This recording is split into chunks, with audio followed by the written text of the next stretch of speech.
तक विनम्र नहीं है, सरल नहीं है, तब तक वो सीख नहीं सकता। अगर एडमेंट है, उसमें ज़्यादा गुस्सा है, तो वो बड़ों से कैसे सीखेगा, टीचर से कैसे सीखेगा। तो ये सारी क्वालिटीज़ हैं उस समय की, इस समय की, जो हमें सीखनी है। और फिर देखिए, इस उम्र में सारे एक्टिव होते हैं, तो चुस्त दुरुस्त भी रहना, वेल ड्रेस्ड भी रहना, ये सारा नेचुरल है। बहुत ज़्यादा नहीं कुछ करने की ज़रूरत है, पर सामान्य तौर पर हमें एक बहुत अच्छा रहना चाहिए, जैसा इस एज में हम होते हैं। तो जैसे जैसे हम ये यूनिकनेस अपनी अपनाए रखते हैं, स्वाभिमान रखते हैं, अपनी बुद्धि का पूरी तरह यूज़ करते हैं, आत्मविश्वासी होते हैं, तो हमारी डेवलपमेंट बहुत अच्छी होती है। पर जीवन की इस डेवलपमेंट के प्रोसेस को मेंटेन रखने में टाइम मैनेजमेंट का बहुत बड़ा रोल है। जैसे भाई जी ने अभी कहा कि जो लोग भी बहुत ऊंचे स्तर पर अपने जीवन में कुछ कर पाए हैं, चाहे वो विद्वान लोग थे, साहित्यकार थे, राजनीतिज्ञ थे, या और किसी फील्ड में, जैसे हम वैज्ञानिकों को देखते हैं, अब्दुल कलाम जी जैसे लोगों की बात करते हैं, स्वामी विवेकानंद जी की बात करते हैं, या इवन जिन्होंने हमारे देश के लिए कुर्बानियाँ दी, उनके पास समय ही सबसे बड़ा महत्वपूर्ण एक फैक्टर था, जिसका उन्होंने प्रॉपरली यूज़ किया। जो लोग आज़ादी दिलवाने के लिए लड़ते थे, भागते थे, अंग्रेज़ों से छिप के सारे प्लानिंग करते थे, टाइम का कितना बड़ा महत्व था उनके जीवन में। और प्रॉपर टाइम पर अगर कोई काम ना हो तो वो पकड़े जाते थे, मारे जाते थे, नहीं तो वो अंग्रेज़ों को मार देते थे। तो कितना ज़बरदस्त सिस्टम है ये। मगर सारा कुछ बेस किस पे कर रहा है, समय का कितना महत्व है, या समय को हम कैसे यूज़ कर पाए हैं। इस उम्र में कई बार हम यही सोचते हैं, जैसे मैंने पहले भी कहा, कि शायद जो हम पढ़ रहे हैं, जैसे पढ़ रहे हैं, जो हम कर रहे हैं, यही बहुत कुछ है, कोई बहुत हमें टाइम को मैनेज करने की ज़रूरत नहीं है। परंतु जो 10वीं के बाद की पढ़ाई करने लगते हैं, उनके लिए ये थोड़ा सा ज़रूरी हो जाता है। भले हमारा जीवन कितना भी सहज हो, परंतु समय बहुत महत्वपूर्ण है। हम अपने समय को प्रॉपरली यूज़ करें। जो अक्सर हम सुनते हैं ना समय का महत्व, उसमें पहली बात आती है कि समय जीवन है, क्योंकि समय को प्रॉपरली यूज़ करने वालों का ही जीवन महान बना है। आप भी अपने समय को जीवन मान के चलिए। Time is life. इसलिए क्यों ये कहा गया है कि सबको भगवान ने समय दिया है। समय ऐसा प्राकृतिक फैक्टर है जो भगवान की तरफ से मिला है, और सबको बराबर मिला है, और सबको फ्री मिला है। कितना समय मिला है? 24 घंटे। एक दिन में 24 घंटे हैं। 24 घंटे कितने हैं, उसको अगर इवेल्युएट करो आप, 1440 मिनट और 86,400 सेकेंड 24 घंटे में। एक सेकेंड का अगर मूल्य 1 रुपया हो, तो हर रोज़ हर व्यक्ति को 86,400 रुपये मिलते हैं। और हर रोज़ अगर आप खर्च नहीं कर सकते हैं, तो उनको जमा नहीं कर सकते, रख नहीं सकते। 24 घंटे में ये 86,400 सेकेंड आपके हैं। आप यूज़ करो, छोड़ दो, कुछ ना करो, सोए रहो, मगर वो समय बीत जाएगा और फिर वो वापस नहीं मिलेगा। जो उनको 86,400 रुपये समझ के खर्च करते हैं, उनके जीवन में उसका मूल्य है, उनको लाभ होता है। और जो छोड़ देते हैं, सोए रहते हैं, खेलते रहते हैं, या कुछ नहीं करते हैं, उनका भी वो 86,400 रुपया 24 घंटे में समाप्त हो जाता है। जो उसका लाभ ले लेगा, उसका भला हो जाएगा, जो छोड़ देगा, उसका खत्म हो जाएगा। ये जीवन का एक बहुत बड़ा सत्य है। और समय की तुलना बहुत करके हमारे संतों, महात्माओं और साहित्यकारों ने श्वास से की है। एक सीरियस पेशेंट डेथ बेड पे है, सांस नहीं आ रहा, वेंटिलेटर पे रख देते हैं, आर्टिफिशियल सांस होता है, तो वो भी लगता है कि शायद सांस प्रॉपर आ नहीं रहा, या किसी समय भी खत्म हो जाएगा। जैसे अब कोरोना काल में लोगों के अपने अनुभव सुने हुए, हो सकता है किसी के साथ ऐसा बीता भी हो। उस सांस के लिए लाखों रुपया लोग खर्चने को तैयार थे, हज़ारों रुपए की मशीनें इंस्टॉल कर रहे थे, हमारा सांस आता रहे, हम मर ना जाएं।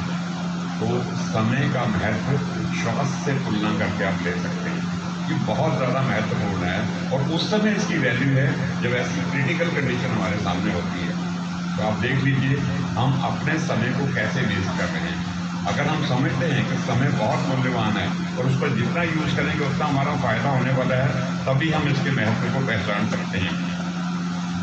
इसके बाद एक बहुत अच्छी बात कही गई है कि समय कभी रुकता नहीं है।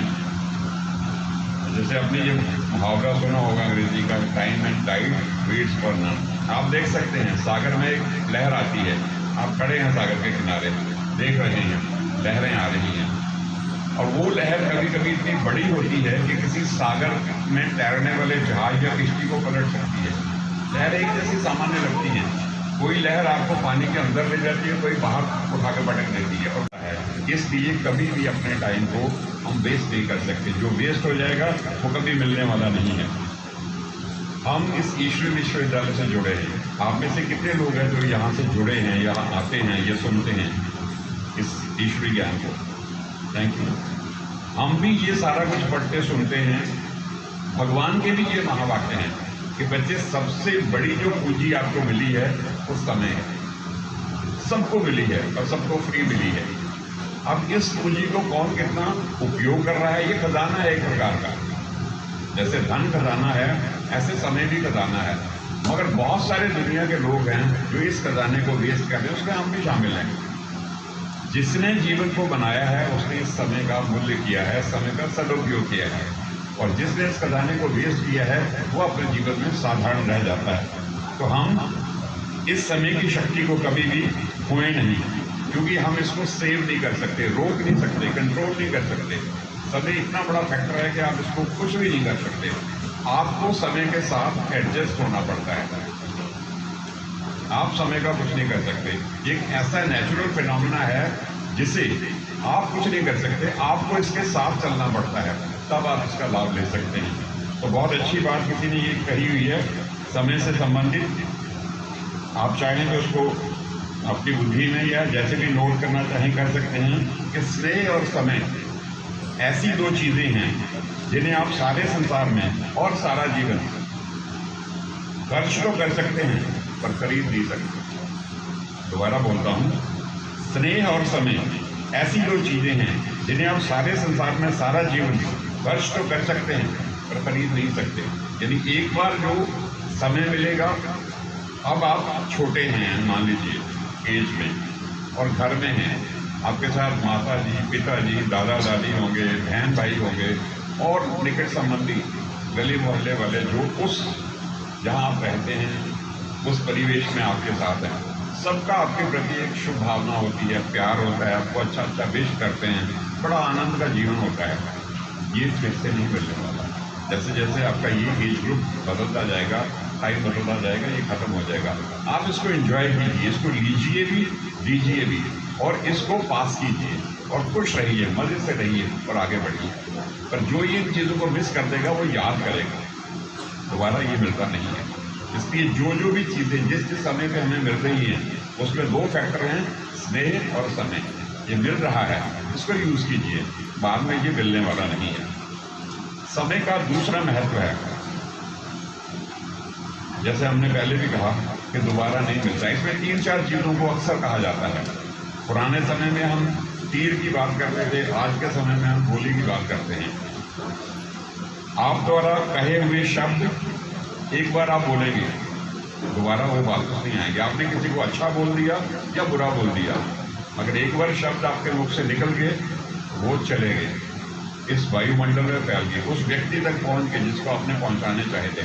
आपने जैसे भी बोले हैं उस पर वैसा प्रभाव होगा। आप वापस लेना चाहें कि नहीं मेरे से गलती होगी, मैं दोबारा बोलता हूँ, ऐसा संभव नहीं है। इसी पर चलाई गई गोली या तीर एक बार निकल गई, उसको लगे या ना लगे, मगर वो वापस नहीं आ सकता। ऐसा ही खोए हुए अवसर, कोई भी अवसर आपको जीवन में मिलेगा, अगर आपने उसको स्किप कर दिया, मिस कर दिया, वो दोबारा नहीं मिलने वाला। जिसने उसको ले लिया उसका भला हो जाएगा और आपका नहीं होगा। और चौथी बात है बीता हुआ समय। ये चारों चीज़ें एक जैसी हैं।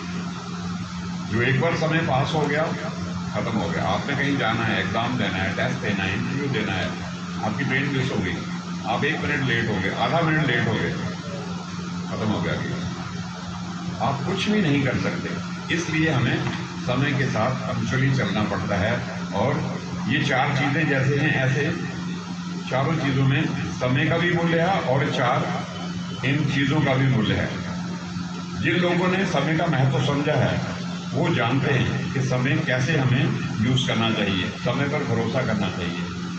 अपने पर भी भरोसा कीजिए, समय पर भी भरोसा कीजिए। परंतु इसलिए ये कहा गया है हमारे यहाँ कि कितना ज़्यादा हमें समय का ध्यान देना है। क्या कहा हुआ है, एक बहुत अच्छा मुहावरा है हमारे यहाँ, कल करे सो आज कर, आज करे सो अब कर। क्यों कि पल में कुछ भी हो सकता है। अगर समय पर आपने नहीं संभाला तो फिर वो कुछ नहीं संभल सकता। 1 सेकंड का टाइम होता है ब्रेक लगाने के लिए। आप स्कूटी चलाते होंगे, गाड़ी चलाते होंगे, कुछ भी चलाते होंगे, अगर आप 1 सेकंड पे ब्रेक नहीं लगाएंगे एक्सीडेंट हो जाएगा, चाहे आप नहीं चाहे सामने वाला नहीं। तो समय का कितना महत्व है कि यहाँ 1 सेकंड में कुछ होना है, वहाँ 1 सेकंड में ही करना पड़ेगा, दोबारा चांस नहीं मिलेगा। इसलिए हमें बचपन से ये पाठ पढ़ाया गया हो। समय एक बहुत अच्छी बात कही गई है, प्रकृति की सौगात है, कोई दे नहीं रहा, सबको मिला हुआ है और हमें इसको सफल करना है। अगर प्रकृति की सौगात है तो हमें इसको सफल करना है। इससे भाग्य बनता है। जो भी हम बनेंगे वो हमारा भाग्य बनेगा, पुण्य बनेगा, हमारे जीवन की हम कुछ भी कोई मूल्य दे सकते हैं इसको। समय जीवन की तरह है और जीवन में एक ही बार मिलता है, इसलिए इसका सदुपयोग कीजिए। अगर आप अपने जीवन से स्नेह करते हैं तो समय कभी व्यर्थ न गंवाए। इसको अंग्रेजी में भी कहा गया, बहुत अच्छे से आपने पढ़ा भी होगा शायद किसी कविता वगैरह में, क्योंकि ये एक ऐसा फैक्टर है जिससे जीवन का निर्माण होता है। समय ही हमारे जीवन को बना रहा है। अगर आप अभी देखें कि जब तक हम इसका मूल्यांकन नहीं करते हैं, समय को महत्व नहीं देते हैं, अभी आप देख लीजिए, यहाँ बैठ कर सोच लीजिए कि अभी मैं यहाँ हूँ और इससे पीछे 24 घंटे में मैंने कितना समय बर्बाद किया होगा अगर मैंने समय का उस ढंग से मूल्य नहीं किया। बहुत समय होगा जिसका मैंने ऐसे ही एंजॉय किया या घूमा फिरा या कुछ भी किया, मैंने समझा ठीक है चल रहा है काम, परंतु उसमें अगर कुछ अच्छा मुझे करना था, अगर मैंने किया है तो मेरा टाइम सफल हुआ है, नहीं तो वो वेस्ट हो गया। और अगर ये मेरा संस्कार ऐसा बन जाता है, ये ऐसा स्वभाव बन जाता है कि कभी भी हम कहीं भी टाइम वेस्ट करते रहते हैं, तो फिर वो संस्कार इतना कड़ा हो जाता है। जब लगातार ईयर्स टुगेदर हम ऐसा करते रहते हैं तो फिर कभी भी हम इसके प्रति ज़्यादा सचेत नहीं हो पाते, तो हम ऐसे ही चलते हैं। इसलिए आपने देखो और अपने साथ के स्टूडेंट्स को, भाई बहनों को, कुछ होते हैं बड़े मस्त मोहम्मद होते हैं, परवाह नहीं करते, कोई बहुत ज़्यादा ध्यान देते हैं, बहुत अच्छा पढ़ते हैं, बहुत ध्यान देते हैं, और कोई बिल्कुल परवाह नहीं करते। तो उनके जीवन में और आपके जीवन में फिर आप अंतर भी देखते होंगे। तो जिसने समय का मूल्य किया है वही समय के हिसाब से अपने जीवन को श्रेष्ठ बना पाता है। तो वास्तव में क्या कहें, ठंडे दिमाग से सोचिए और समय के महत्व को समझिए। ये सूक्ष्म बात तभी समझ में आएगी। हमारे विचार, हमारी भावनाएं समय का एक सूक्ष्म स्वरूप है, ऐसे नहीं इसका मुझे समझ आएगा। अब अपने साथ के लोगों को देख लीजिए जो समय का अच्छा सदुपयोग करते हैं, जो समय पर पढ़ते हैं और समय के अनुसार पढ़ते हैं, उनका जीवन, वो कितने अच्छे स्टूडेंट होते हैं। और जो समय को वेस्ट करते हैं या एंजॉय ही करते रहते हैं, उनके जीवन में या उनकी पढ़ाई लिखाई का स्तर क्या होता है, ये आप अपने आसपास अपने मित्रों में देख सकते हैं। तो जैसा जो समझता है, क्योंकि ये सूक्ष्म स्वरूप है, एक एटीट्यूड की बात है कि मैं समय को कितना महत्व दे रहा हूँ। जो हमारी भावनाओं को समझता है या जो समय को समझता है, जैसा करता है वैसे ही उसको जीवन में प्राप्ति होती है। तो सकारात्मक चिंतन से ही हम समय का सकारात्मक उपयोग कर सकते हैं, परंतु हमें इस समय के महत्व को समझना होगा। एक छोटी सी बात और इसमें आती है,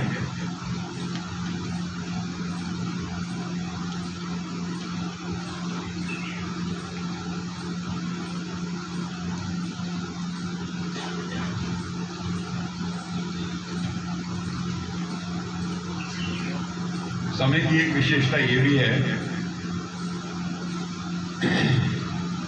कि समय का सदुपयोग करने वाला वही है जो पंक्चुअल है, समय पर कर रहा है।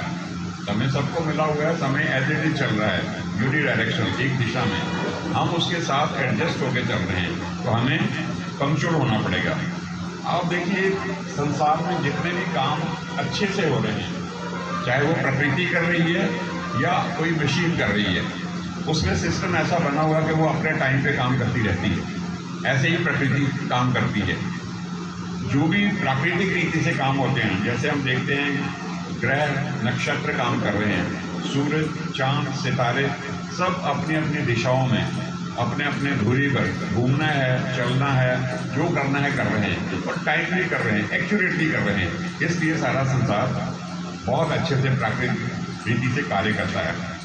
अगर ये सारा कुछ एक्यूरेट होता है, नियमित होता है, तो क्यों है? क्योंकि वो समय पर कार्य कर रहा है।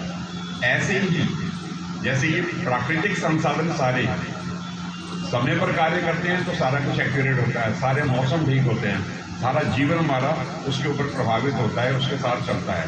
और अगर वो अपसेट हो जाता है, जैसे अब हम देखते हैं कि कहीं बारिश हो रही है, कहीं तूफान आ रहा है, कहीं बाढ़ आ रही है, क्यों? कि वो सारा कुछ सिस्टम अपसेट हो गया, उसमें कोई कमी आ गई है।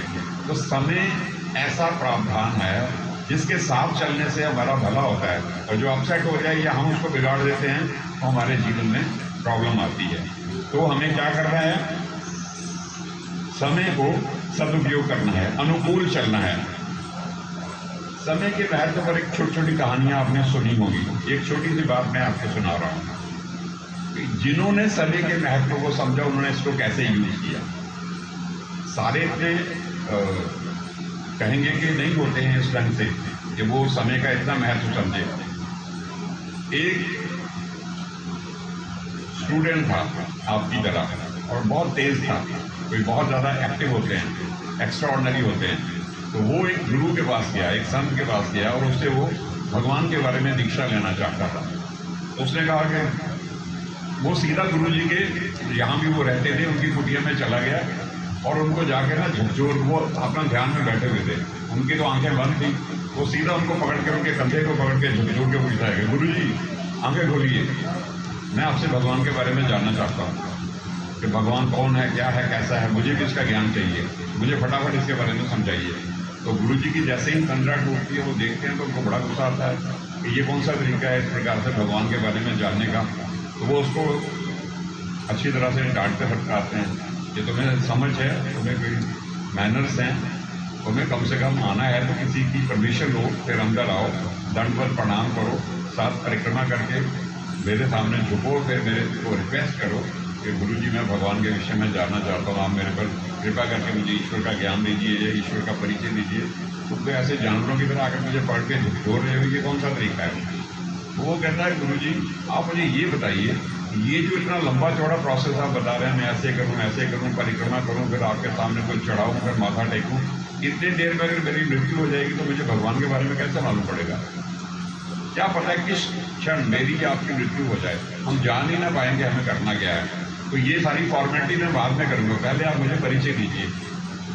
तो उसको लगने लगा कि यार ये तो मेरे से भी आगे है भाई, जो इतना समझता है कि क्षण में कुछ भी हो सकता है, मुझे समय का इतना मूल्य करना चाहिए। ऐसी ही एक छोटी सी बात हम पांडवों से सुनते हैं कि भीष्म क्योंकि बड़े थे तो उनके पास कोई याचक आया, उसने कहा मेरी कन्या की शादी है, मुझे कुछ धन की आवश्यकता है, आप कुछ मदद कर देंगे तो मेरा भला हो जाएगा, मैं समय पे काम कर सकूँगा। उन्होंने कहा यार आज मेरे पास टाइम नहीं है, तुम कल आना। तो उनका छोटा भाई नकुल या सहदेव जो उनके पास खड़ा था, तो जैसे ही वो ब्राह्मण चला गया बाहर तो वो घंटी लेके ना थाली लेके बजाने लगा। वो कहने लगा कि मेरे बड़े भाई साहब तो अमर हो गए हैं, इनको पता है कि मैं कल तक मरूंगा नहीं या मेरा भी कुछ नहीं होने वाला है। वो इसने उस याचक को जिसको अगर कुछ देना था तो आज दे सकते हैं राजा के तौर पे, उसको कल के लिए टाल दिया कि कल आना, जैसे कि कल तक इनको कुछ नहीं होने वाला और ये कल तक उसका सारा काम कर देंगे। तो वो बड़ा गुस्से हुआ, कहता है तो ये क्या कर रहा है, क्या मजाक बना रहा है मेरा। उसने कहा आपने कहा है अगर किसी याचक को आपने कुछ देना ही है तो आज ही दीजिए ना, अभी उसकी आवश्यकता है, आप कह रहे हैं कल आना या परसों आना या कभी आना फिर दे दूंगा। इसका मतलब आपको पता है कि कल या परसों तक मेरा कुछ भी होने वाला नहीं, मैं तो अमर हूँ, मुझे कुछ नहीं होगा। इस प्रकार से लोगों ने इस पर कटाक्ष किए हैं कि अगर कोई काम आपने करना है तो समय पर कर दीजिए। आप ये मत सोचिए कि कल परसों या फिर कभी कर लूँगा, इसका क्या पता है कि कल या परसों तक आप कर पाएंगे या नहीं। इसलिए समय को बहुत महत्व से, बहुत बारीकी से समझने की ज़रूरत है, नहीं तो ये समय आपको मिलने वाला नहीं है या ये समय बीत जाएगा और फिर आपको पछताना पड़ेगा। हमारे यहाँ हम जब ईश्वरीय ज्ञान की चर्चा करते हैं तो एक बहुत अच्छी बात हमें भी समझाई गई है बहुत बार। जिन दिनों इस प्रजापिता ब्रह्मा कुमारी ईश्वरी विश्वविद्यालय की स्थापना हुई और हमारे जो सबसे बड़े पूर्वज जिन्होंने इसको चलाया, जैसे अन्य संस्थाओं में गुरु रहते हैं, ऐसे हमारे यहाँ गुरु नहीं कहा जाता, उनको हम अपना एक अलौकिक गाइड मानते हैं। दुनिया की भेंट में जिन्हें गुरु कहते हैं वो हमारे अलौकिक पिता थे, प्रजापिता ब्रह्मा, जिनके नाम पर ये ब्रह्मा कुमारी ईश्वरी विश्वविद्यालय है। जिन दिनों वो जीवित थे, अब तो 1969 में उन्होंने देह को त्याग कर दिया, उस समय जो बड़े कुशाग्र बुद्धि लोग हमसे जुड़े और उनको ये मालूम पड़ा कि कैसे इस ईश्वरी ज्ञान की चर्चा वहाँ हो रही है माउंट आबू में, राजस्थान में, और वहाँ वो जीवित हैं, वो आपको ये सारा ज्ञान दे सकते हैं जो हम यहाँ जैसे हमारे यहाँ बहनें हैं और वो प्रचार प्रसार कर रही हैं, ऐसे वो प्रचार होता था। तो जिन को इतनी ज़्यादा ललक होती थी सबको जानने की और उनसे मिलने की, तो जैसे ही यहाँ उनको परिचय मिलता था, उनके बारे में ज्ञान मिलता था, तो भागना चाहते थे कि हम जाके उनको मिलें। साधारणतः कोई पूछता ही नहीं है, वो कहते हैं ठीक है बहन जी ने बता दिया, यही बहुत है। पर जिनको ये समझ आती थी कि एक ईश्वरी शक्ति का इतना बड़ा महान कार्य है जिसके लिए हम सदियों तड़पते रहे हैं, वो यहाँ प्रैक्टिकल में हो रहा है और उस व्यक्ति के माध्यम से हो रहा है, तो मुझे इमीडिएटली उसको मिलना चाहिए। ऐसा सब नहीं करते, पर कुछ लोगों ने उस समय किया, तो हमें भी वो प्रेरणा मिलती थी कि आज भी ऐसा होता, हमारे सामने होते तो हम उनसे मिलते, उनसे जानते कि सत्यता क्या है। तो जो समय का और उस चीज़ का मूल्य जानता है जो यूनिक होती है, तो आदमी उसके लिए भागता है। पर कौन भागता है? जिसको समय का महत्व है, जिसको उस व्यक्ति का महत्व है। तो समय का चौथा सूत्र है कि अगर हम नहीं करते हैं और समय बीत जाता है, तो उसके लिए क्या कहावत है? अब नहीं तो कभी नहीं, नाउ और नेवर। तो समय पे काम कीजिए। टाल मटोल करना, अलबेलापन रखना, सुस्ती में रहना, नहीं समय पर काम करना, ये हम अच्छे अवसरों को खो देते हैं। हम सभी से यही कहेंगे कि ऐसी आदत डालें कि समय पर काम हो। कोई भी छोटी से छोटी, मैं आपको एक छोटा सा एग्जांपल देता हूँ। जैसे आम हमारे घरों में अब स्कूटी है, पहले स्कूटर हुआ करते थे या मोटरसाइकिल है। मैं एक दिन शाम को अपना स्कूटर बाहर से अंदर लगा रहा था, तो मैंने देखा कि वो पंक्चर हो गया। शाम का टाइम था, 4:30 पौने 5 का, तो मैं उस समय उसको रिपेयर करवा सकता था। तो मैंने कहा कि रात हो गई है, शाम हो रही है, सवेरे देख लेंगे, ऐसी भी कोई ज़रूरत पड़ती नहीं है कि इस समय। उसी दिन रात को 10 बजे अचानक हमारे वहाँ आश्रम में एक सिस्टर थी, वो सीरियस हो गई और उनको मुझे हॉस्पिटल लेके जाना पड़ा, क्योंकि मैं ही वहाँ था हेल्प करने वाला। अब मेरे पास स्कूटर ही था उस समय और वो स्कूटर पंक्चर था। और मैं अगर 4 बजे, जब 4:30 बजे मैंने देखा है उस समय रिपेयर करवा लेता तो आधा घंटा लगना था और मुझे रात को काम आ सकता था। और मैंने सोचा ऐसा क्या है, मगर उस समय जब 10 बजे मुझे ज़रूरत पड़ी रात को, तो मेरे पास स्कूटर अगर वो राइट किया होता मैंने और रिपेयर करवा लिया होता तो मज़े से यूज़ कर सकता था। फिर मुझे अनेक लोगों को पूछना पड़ा, फ़ोन करने पड़े, मदद मांगनी पड़ी, नहीं तो बड़े मज़े से काम कर सकता था। ऐसे बहुत छोटी छोटी चीज़ें होती हैं जो टाइमली हमें रिपेयर कर लेनी चाहिए अगर हमें दिख जाता है, या वो काम हमें कर लेना चाहिए। जैसे हम ये जानते हैं ना, आग के लिए कहते हैं कि छोटी सी आग जब लगती है तो एक जरा सी चिंगारी से शुरू होती है, जिसको एक गिलास पानी से एक आप हाथ में पानी भर के उस पर डालें तो वो बुझ जाती है, परंतु जब वो फैल जाती है फिर वो कंट्रोल में नहीं आती। ऐसे ही टाइमली अगर हम कोई काम कर देते हैं, बहुत छोटा दिखता है और हम आलस के वश नहीं करते हैं और बाद में हमारे लिए वो मुसीबत बन जाता है। हम तो सोचते हैं ना कि आज रात को क्या हो जाएगा, मगर उसी रात को ऐसी प्रॉब्लम हो जाती है कि आपको मुश्किल हो जाती है। इसलिए जो भी छोटे से छोटा ऐसा कुछ हमारे जीवन में होता है उसको टाइम पे कीजिए। समय बहुत बड़ा फैक्टर है और वो समय हिसाब मांगता है। अगर आप टाइम पे नहीं करेंगे, बाद में जब टाइम आपके पास आएगा तो हिसाब मांगने आएगा कि तुमने मेरा यूज़ नहीं किया। 5वीं बड़ी बात है, हम समय के हिसाब से अपने जीवन को स्वस्थ रखें। इसमें भी समय का बहुत बड़ा रोल है। समय पर खाना, समय पर सोना, समय पर पीना, समय पर अपने जीवन को, जैसे हम एक्सरसाइज करते हैं, जो भी करते हैं, खेल पाल कुछ भी करें, वो हमारे स्वास्थ्य से जुड़ी बात है। इसमें एक बहुत अच्छी बात क्या आती है, जो एक किसी विद्वान की कही हुई है, इसको भी आप चाहें तो नोट कर सकते हैं। आप तब तक युवा रहेंगे, कब तक युवा बने रहना चाहते हैं? 20 साल, 25 साल, 40 साल, 50 साल? कुछ सोचा आपने? या आप युवा हैं इसलिए सोचते नहीं होंगे। आप जब तक युवा बने रहने चाहते हैं ना, तब तक नई चीज़ें सीखते रहें, नई आदतें डालते रहें और विरोध किए जाने पे बुरा नहीं मानना। आप तब तक युवा बने रहेंगे जब तक आप नई चीज़ें सीखते रहेंगे, नई आदतें डालते रहेंगे और विरोध किए जाने पर बुरा नहीं मानेंगे। फिर आप चाहे 90 साल के हों या 100 साल के भी हों, आप युवा हैं, क्योंकि आप अपने जीवन के स्तर को टाइम के साथ जोड़ के आगे बढ़ाते जा रहे हैं। आपके लिए कुछ नया नहीं हो रहा, अब सब कुछ सीखते जा रहे हैं। आप सुनते होंगे आजकल भी हम नेट पर या आगे पीछे कहीं सुनते हैं, एक 80 साल की महिला अमेरिका में कंप्यूटर सीख रही है, नए से नया लेटेस्ट मोबाइल फ़ोन लेके उसको यूज़ करना सीख रही है। हालांकि वो बड़ी मुश्किल से कुछ भी कर पाती है, परंतु वो सोचती है कि आज अगर मैं जी रही हूँ इस दुनिया में, तो लेटेस्ट गैजेट्स जो भी हैं वो मुझे क्यों नहीं मालूम, मुझे भी उनको उपयोग करना आना चाहिए। हर आदमी अपने आप को समय के साथ जोड़कर लेटेस्ट नॉलेज को लेना चाहता है। क्यों? उसके पास ये नॉलेज है कि इस समय के हिसाब से मुझे जीना है। मैं ये नहीं, मैं बुजुर्ग हूँ, बूढ़ी हो गई हूँ, घर में बैठी हूँ तो कोई बात नहीं।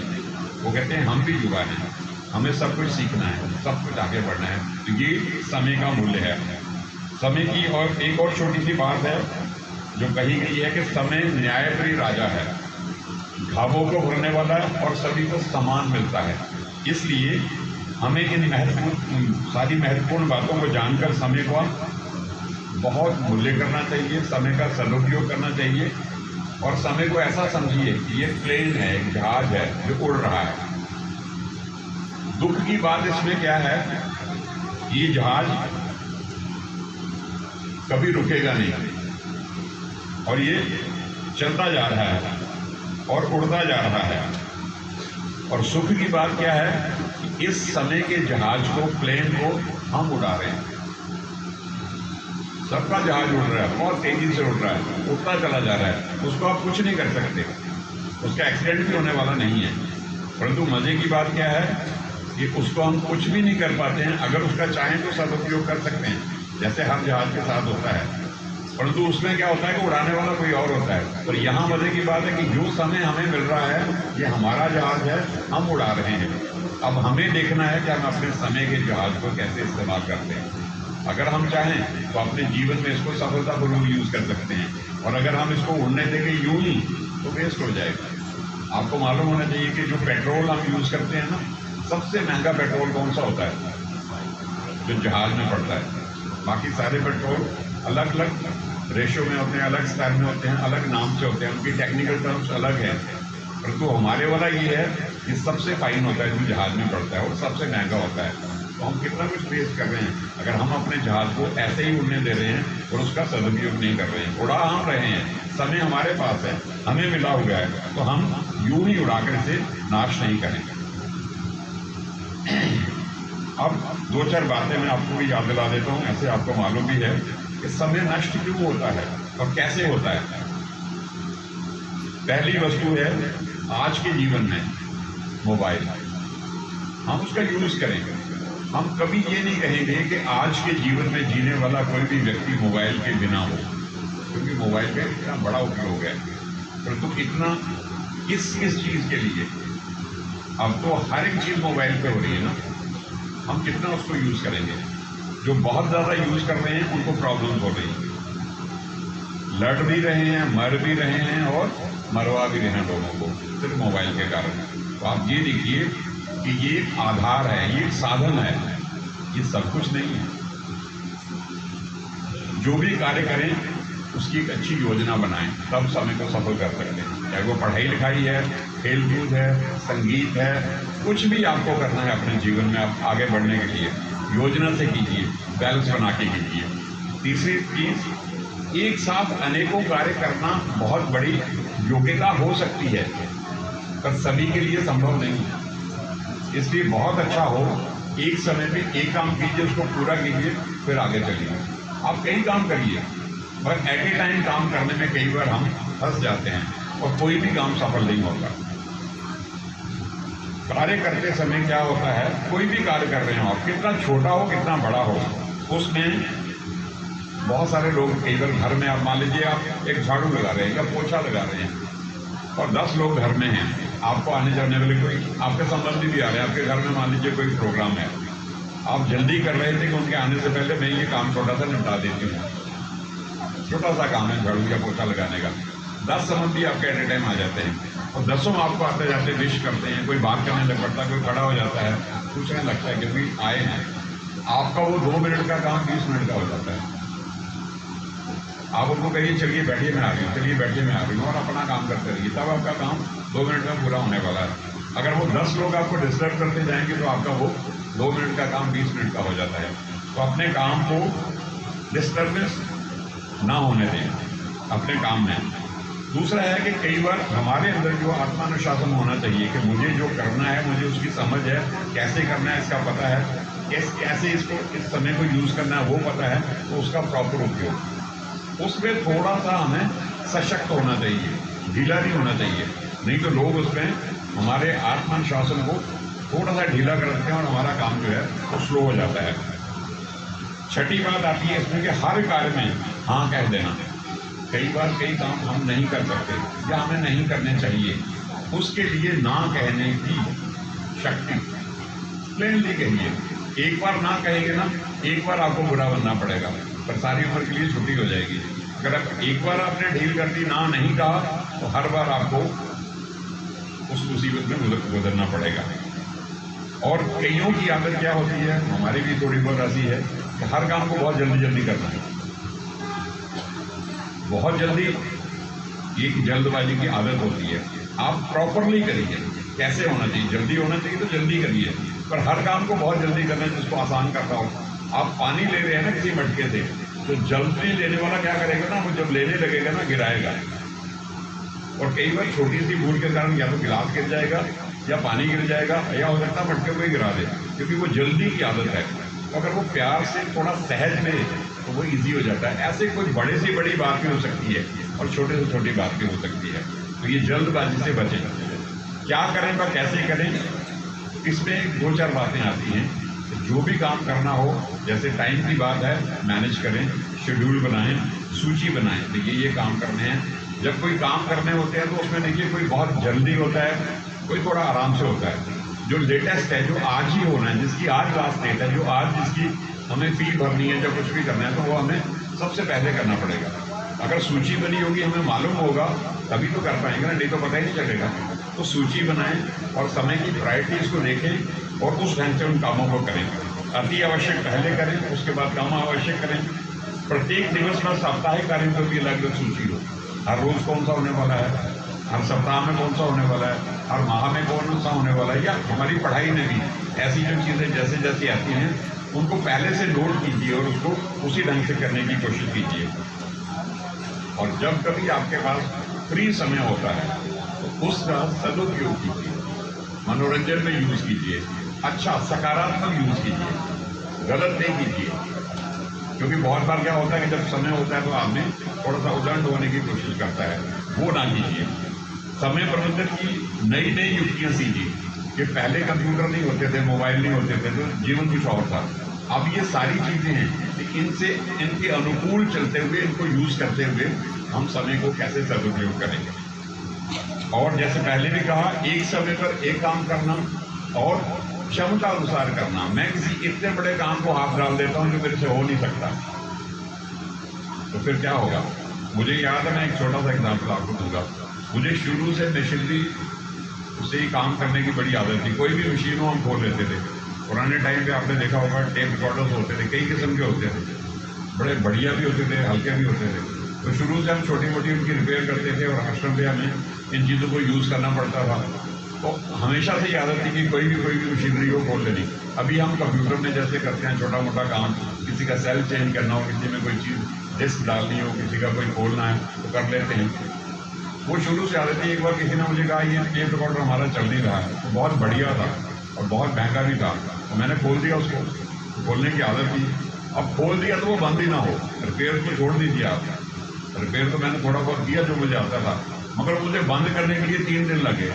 मैंने एक चद्दर पे सारा कुछ जाके रख दिया, रोज को उठा के देखता था 1-2 घंटे लगाने, कुछ हो जाए कुछ नहीं हो। फिर किसी को बुला के मैंने उसको रिपेयर करवाया। तो कई बार हम क्या करते हैं कि किसी भी चीज़ में हाथ डाल देते हैं जो मेरे वश का नहीं होता। फिर उस पर कितना टाइम लग गया, आधे घंटे का काम था मुझे 3 दिन लगे। तो ऐसा भी होता है। तो हम अपनी क्षमता अनुसार कार्य करेंगे, जिसमें सहयोग चाहिए सहयोग लेंगे, जिसमें हम खुद कर सकते हैं खुद अंदाजे से करेंगे। छोटी छोटी चीज़ों को रिपेयर व मेंटेनेंस करें। जैसे पहले आपको कहा कि समय पर कोई काम नहीं होता है तो फिर धोखा हो जाता है। तो समय का बहुत बड़ा महत्व है और समय को यूज़ करने वाला ही सफल होगा, आगे बढ़ेगा और जीवन में सदा सक्सेस को प्राप्त करेगा। ओम शांति। सर, अगर इतनी लंबी बात को अगर छोटे शब्दों में कहें तो कैसे पता चलेगा कि हम अपने टाइम का इस्तेमाल कर रहे हैं या वेस्ट कर रहे हैं? आपको उस कार्य में सफलता मिलनी चाहिए। सर, हमारा 4 दिन बाद एग्ज़ाम है और हम यहाँ पर बैठे हैं, तो ये समय का इस्तेमाल है कि दुरुपयोग? कैसे कहिए? हमारा 4 दिन बाद एग्ज़ाम है, हमें कायदे से तो घर पे बैठ के अध्ययन करना चाहिए, लेकिन हम इस समय यहाँ पे हैं, तो ये समय का इस्तेमाल है कि दुरुपयोग? नहीं, अगर आपका वो प्रायोरिटी पे था और अगर आपको उसके लिए पढ़ाई पढ़नी थी तो फिर आपको यहाँ आना नहीं चाहिए। लेकिन सर, ये भी 3 दिन के लिए है, तो यहाँ भी लोगों ने नहीं, कहा तो फिर आपने ये समझा होगा ना कि मैं उसको भी मैनेज कर लूँगा और इसको भी मैनेज कर लूँगा। तो सर, यहाँ पे तो हमें साफ साफ 2 वैल्यू दिख रही हैं, इसलिए हमने जो है कर लिया। लेकिन अगर हम अब चाहें किसी ऐसी जगह पे कि कम शब्दों में इसको खुद से कैसे हम समझें कि हमारे लिए कौन सी प्रायोरिटी ज़्यादा है, क्योंकि हमारे लिए तो ये भी ज़्यादा है, नॉलेज भी ज़्यादा है जो कॉलेज में एग्ज़ाम है। यही बात हमने कही ना, ये बैलेंस करना पड़ेगा। अगर आप इसको बोले समझते हैं तो इसका भी इतना एंजॉय कर लीजिए, इसको ले लीजिए और उसके बाद उस समय को भी यूज़ कीजिए। अब यहाँ जो समय लगेगा वो तो लगेगा ही, इसके बाद के समय को अगर आप वेस्ट करते हैं, जैसे रात को अभी आप 7 बजे यहाँ से चले जाते हैं मान लीजिए, तो उसके बाद आपको 2 घंटे टाइम मिल रहा है, वो उसके लिए अगर यूज़ करते हैं वो सफल हो जाएगा। उसके बाद अगर आप कुछ और करते हैं उसको नहीं करते हैं, उस टाइम से बैलेंस नहीं करते हैं, तो फिर वो मिसयूज होगा। और सर, आपने ये भी बात कही थी कि डेली सूरज टाइम पे निकलता है, डेली चंद्रमा टाइम पे निकलता है, अस्त होता है। अगर हम अपना टाइम टेबल इसी तरह फिक्स कर दें तो कोई नई स्किल सीखने के लिए अगर उसमें टाइम लग रहा है तो हमारा पूरा टाइम टेबल नहीं, वो ये नहीं है कि हम उनको फॉलो करें, वो तो ये कहने की बात है कि कैसे चीज़ें सिस्टमेटिक होती हैं, प्रॉपरली होती हैं। अगर सर कुछ नया सीखने जा रहे हैं उसमें अगर टाइम लग रहा है तो मेरा पूरा टाइम टेबल खराब हो जाएगा आगे। ये कोई बात नहीं। बहुत चर्चा हुई है, तो आप आज पहले दिन आए? ये सर, आज पहले बैठ के आज ही आता है।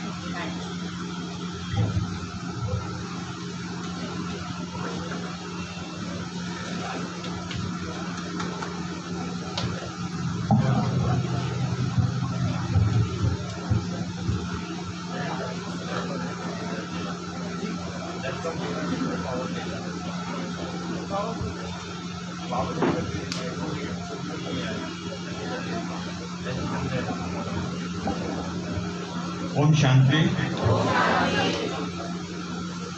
अभी आपने समय के ऊपर सुना है और कल भी आपको कई बातें उसमें बताई थी ना समय के ऊपर। अब्दुल कलाम जी का मैंने आपको एग्जाम्पल भी दिया था। एक छोटी सी उदाहरण आपके साथ एक्सरसाइज करके दिखाते हैं आपको। सबसे ज़्यादा मैथ में कौन होशियार है आपने, और वो बिजनेसमैन हो फैमिली का, कौन है आपने? है कोई व्यापारी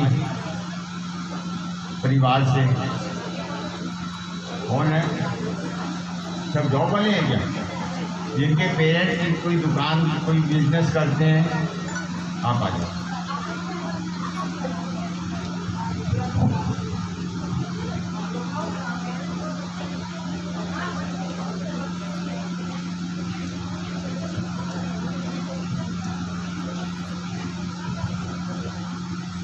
अभी आपके सामने देखो टाइम के ऊपर एक एक्सरसाइज करते हैं।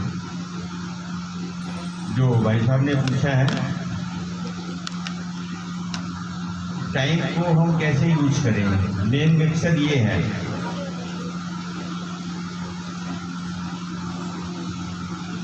क्या नाम है? कृष्णा गुप्ता। कृष्णा गुप्ता। कौन सी क्लास है? 8th class. 8 में थोड़ा बड़ा चाहिए, मैट्रिक से ऊपर आ जाए कोई, +1 +2 का स्टूडेंट। कुछ नहीं है, ये बात करनी है और कुछ नहीं है।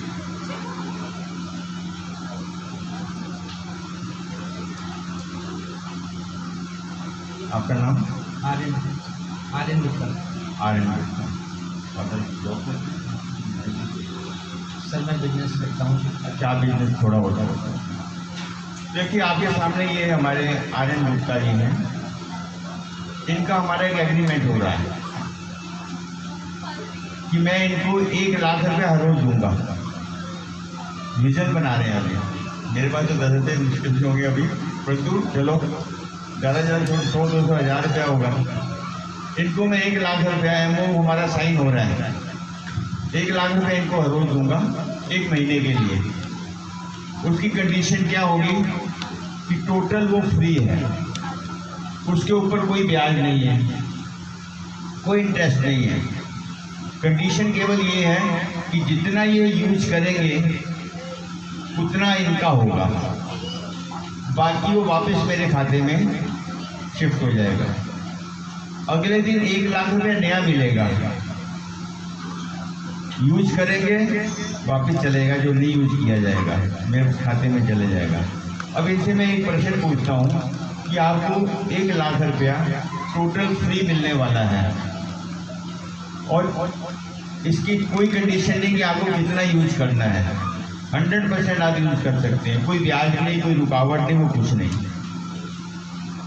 तो क्या आप 1 लाख रुपया हर रोज यूज करेंगे या छोड़ देंगे? डेली का जो आपका प्रयोग होगा क्या करेंगे उसमें? सर मैं 1 लाख रुपए यूज़ करना बेटर समझूंगा। 1 लाख रुपए एक दिन में कैसे यूज करेंगे? फिर आप इतना आपका मान लो एक दिन का 1000 रुपये का आपका खर्चा हो, 1 लाख रुपये आपको मिल रहा है, तो क्या करेंगे फिर, कैसे यूज करेंगे? सर मैं 1000 रुपये जो मेरा यूज़ है मैं उसको यूज़ करूँगा, लेकिन जो मेरे पास 99,000 रुपये जो बच रहे हैं, हो सकता है मैं किसी ऐसे व्यक्ति को दे सकता हूँ जो उसके यूज़ के लिए है। मैं उसके लिए कुछ भी कर सकता हूँ, जैसे गरीबों की मदद कर सकता हूँ या किसी ऐसी संस्था को दे सकता हूँ। बहुत अच्छा।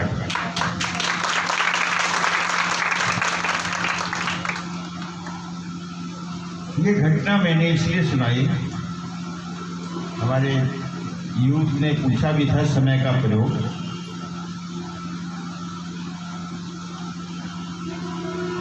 जरा ध्यान से सुनना। परमात्मा हमें चेक देता है, 24 घंटे होते हैं, उसके बनते हैं 86,400 सेकेंड। मिनट में ला लो, उसके आगे थोड़ा बैलेंस करो चीज़ें, तो थोड़ा इंसाइट करो। 86,400 सेकेंड होते हैं, वो हमें बिल्कुल निःशुल्क मिलते हैं कि नहीं मिलते? कोई ऐसा जो कहे कि मुझे नहीं कम मिलते हैं?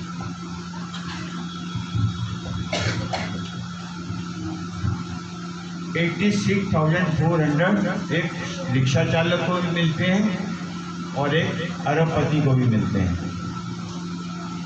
उसमें कोई भी ये नहीं कह सकता कि मुझे कम मिल रहे हैं।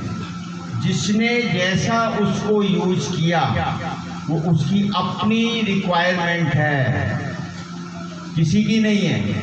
इन्होंने कहा कि 1 लाख में मेरे 1,000 रुपये खर्चा, बाकी मैं 99,000 अपनी इच्छा अनुसार, चाहे मैं मिट्टी खरीद लूँ हरदोई की, फ्री में मिल रहा है ना, मिट्टी बेचने लग जाएंगे जिसको भरत की जरूरत पड़ेगी।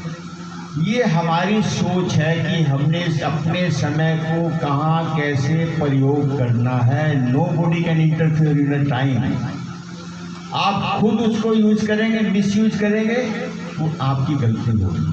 आपने यहाँ आना था या नहीं आना था, ये आपका डिसीजन है कि आपका क्या जरूरी है, जैसे प्रायोरिटी की बात है। इसलिए समय के लिए हर व्यक्ति इंडिपेंडेंट है, उसको कोई पाबंदी नहीं। किसी के कहने पे अगर जो करता है, इट मीन वो अपने को आधारित कर लिया किसी और पर। यही तो हम बता रहे हैं कल से आपको कि you are the responsible of your own life.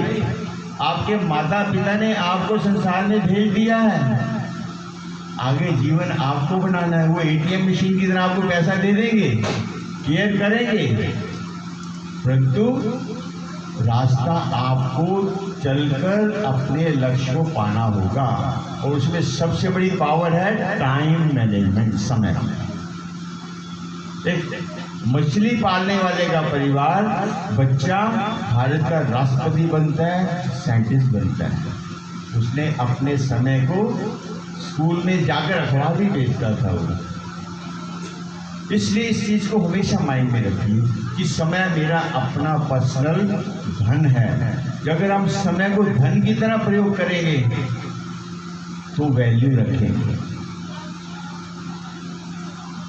अगर समय को हम धन की तरह प्रयोग नहीं करेंगे तो क्या होगा? फिर वही समय हमारे से, अगर हमारे 1 रुपये का सिक्का गिर जाता है, आप छोड़ देते हैं, जानने में क्या फर्क पड़ता है? 1 रुपये का सिक्का नीचे गिर गया जमीन पर, नहीं होता ना, ढूंढते हैं। बस के अंदर हमने कई बार देखा है, कंडक्टर पैसे टिकट देता है, 1 रुपये का सिक्का देते थे, नीचे फिसल जाता है, सब लोग ढूंढने लग जाते हैं, इधर गया इधर गया।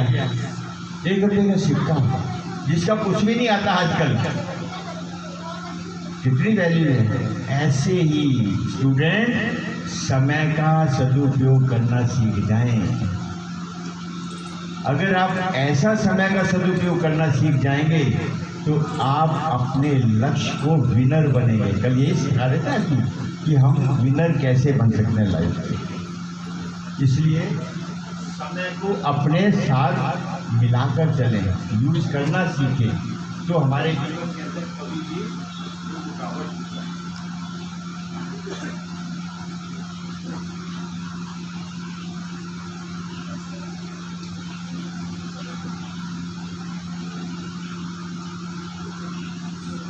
तो कल क्या हमने, कौन सा पॉइंट था हमारा लास्ट जो हमने छोड़ा था?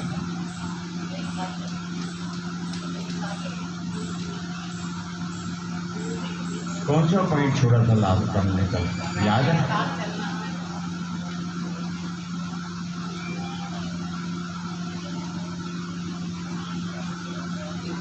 तो आज हम उसी को आगे कंटिन्यू रखेंगे।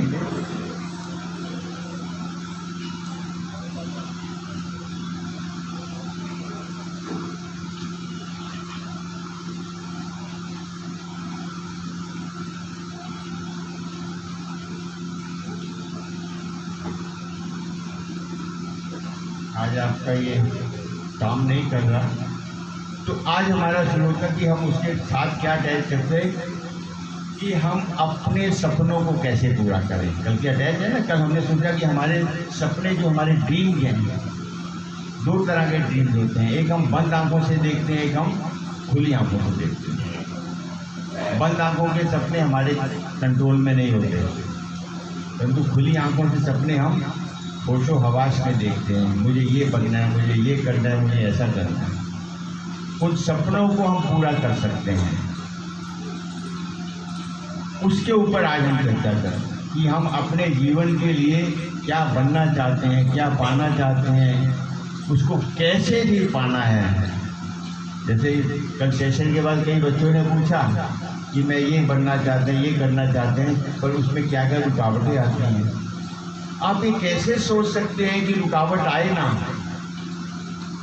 हिमालय पे चढ़ना होगा तो सांस फूलेगा, टेक्निक आनी चाहिए, इंस्ट्रूमेंट चाहिए चढ़ने के लिए। अगर आपने 1st फ्लोर पे जाना है तो आप फटाफट पैदल चल जाएंगे, 10 फ्लोर पे जाना है तो लिफ्ट ढूंढेंगे। हर जगह चढ़ाई के लिए अलग अलग एस्पेक्ट होते हैं हमारे। ऐसे ही हम जीवन के अंदर जो लक्ष्य रखते हैं उसको पाने के लिए उसके स्टेप्स हमें उठाने पड़ेंगे। फिर सपने को कई बार ऐसा होता है कि हम वैसे सपने देख लेते हैं जो पूरे होने वाले नहीं होते। मान लीजिए आज हम पूरे होने वाले होते हैं, परंतु वो उसके लिए हम करते कुछ नहीं, तब वो पूरे नहीं होते। आपने देखा होगा अखबारों के पढ़ते हैं, बहुत से ऐसे स्टूडेंट थे, युवाओं ने वो कर दिखाया जो सोच भी नहीं सकते थे। कई बार आपने सुना होगा अखबारों के अंदर कई लाखों का पैकेज अमेरिका के अंदर इंडियंस युवा कमा रहे हैं पैसा, और अखबार में खबर आती है उन्होंने उसको छोड़कर गांव में आकर ऑर्गेनिक खेती शुरू कर दी, कोई बिजनेस शुरू कर दिया। हम कहते पागल है, बताओ। हम ढूंढ रहे हैं वो पैकेज हमें मिल जाता, वो उसको छोड़कर, इसको क्या कहेंगे? क्यों किया होगा उसने? क्योंकि उसे शांति नहीं उसने सपना वो देख लिया, उसको आनंद, उसने उसके आनंद, सपना किसके साथ जुड़ा होता है? याद रखिएगा, अगर सपना आपकी अपनी लाइफ की सेटिस्फेक्शन के लिए नहीं होगा तो आप उस सपने को देखकर भी फेल हो जाएंगे। क्या बात हो गई? हंस क्यों रहे हो भाई? क्या रीजन हो गया? आराम से सुनिए, धीरे से।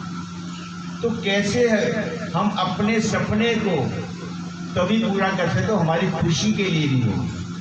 यही है कि हमारा सपना ऐसा हो जिसमें मुझे भी आनंद हो, जिसमें मुझे अपने समाज के लिए भी अगर कुछ करने का मिले तो और ही अच्छा है, मेरी फैमिली को भी उसको एक स्टेटस मिलता है।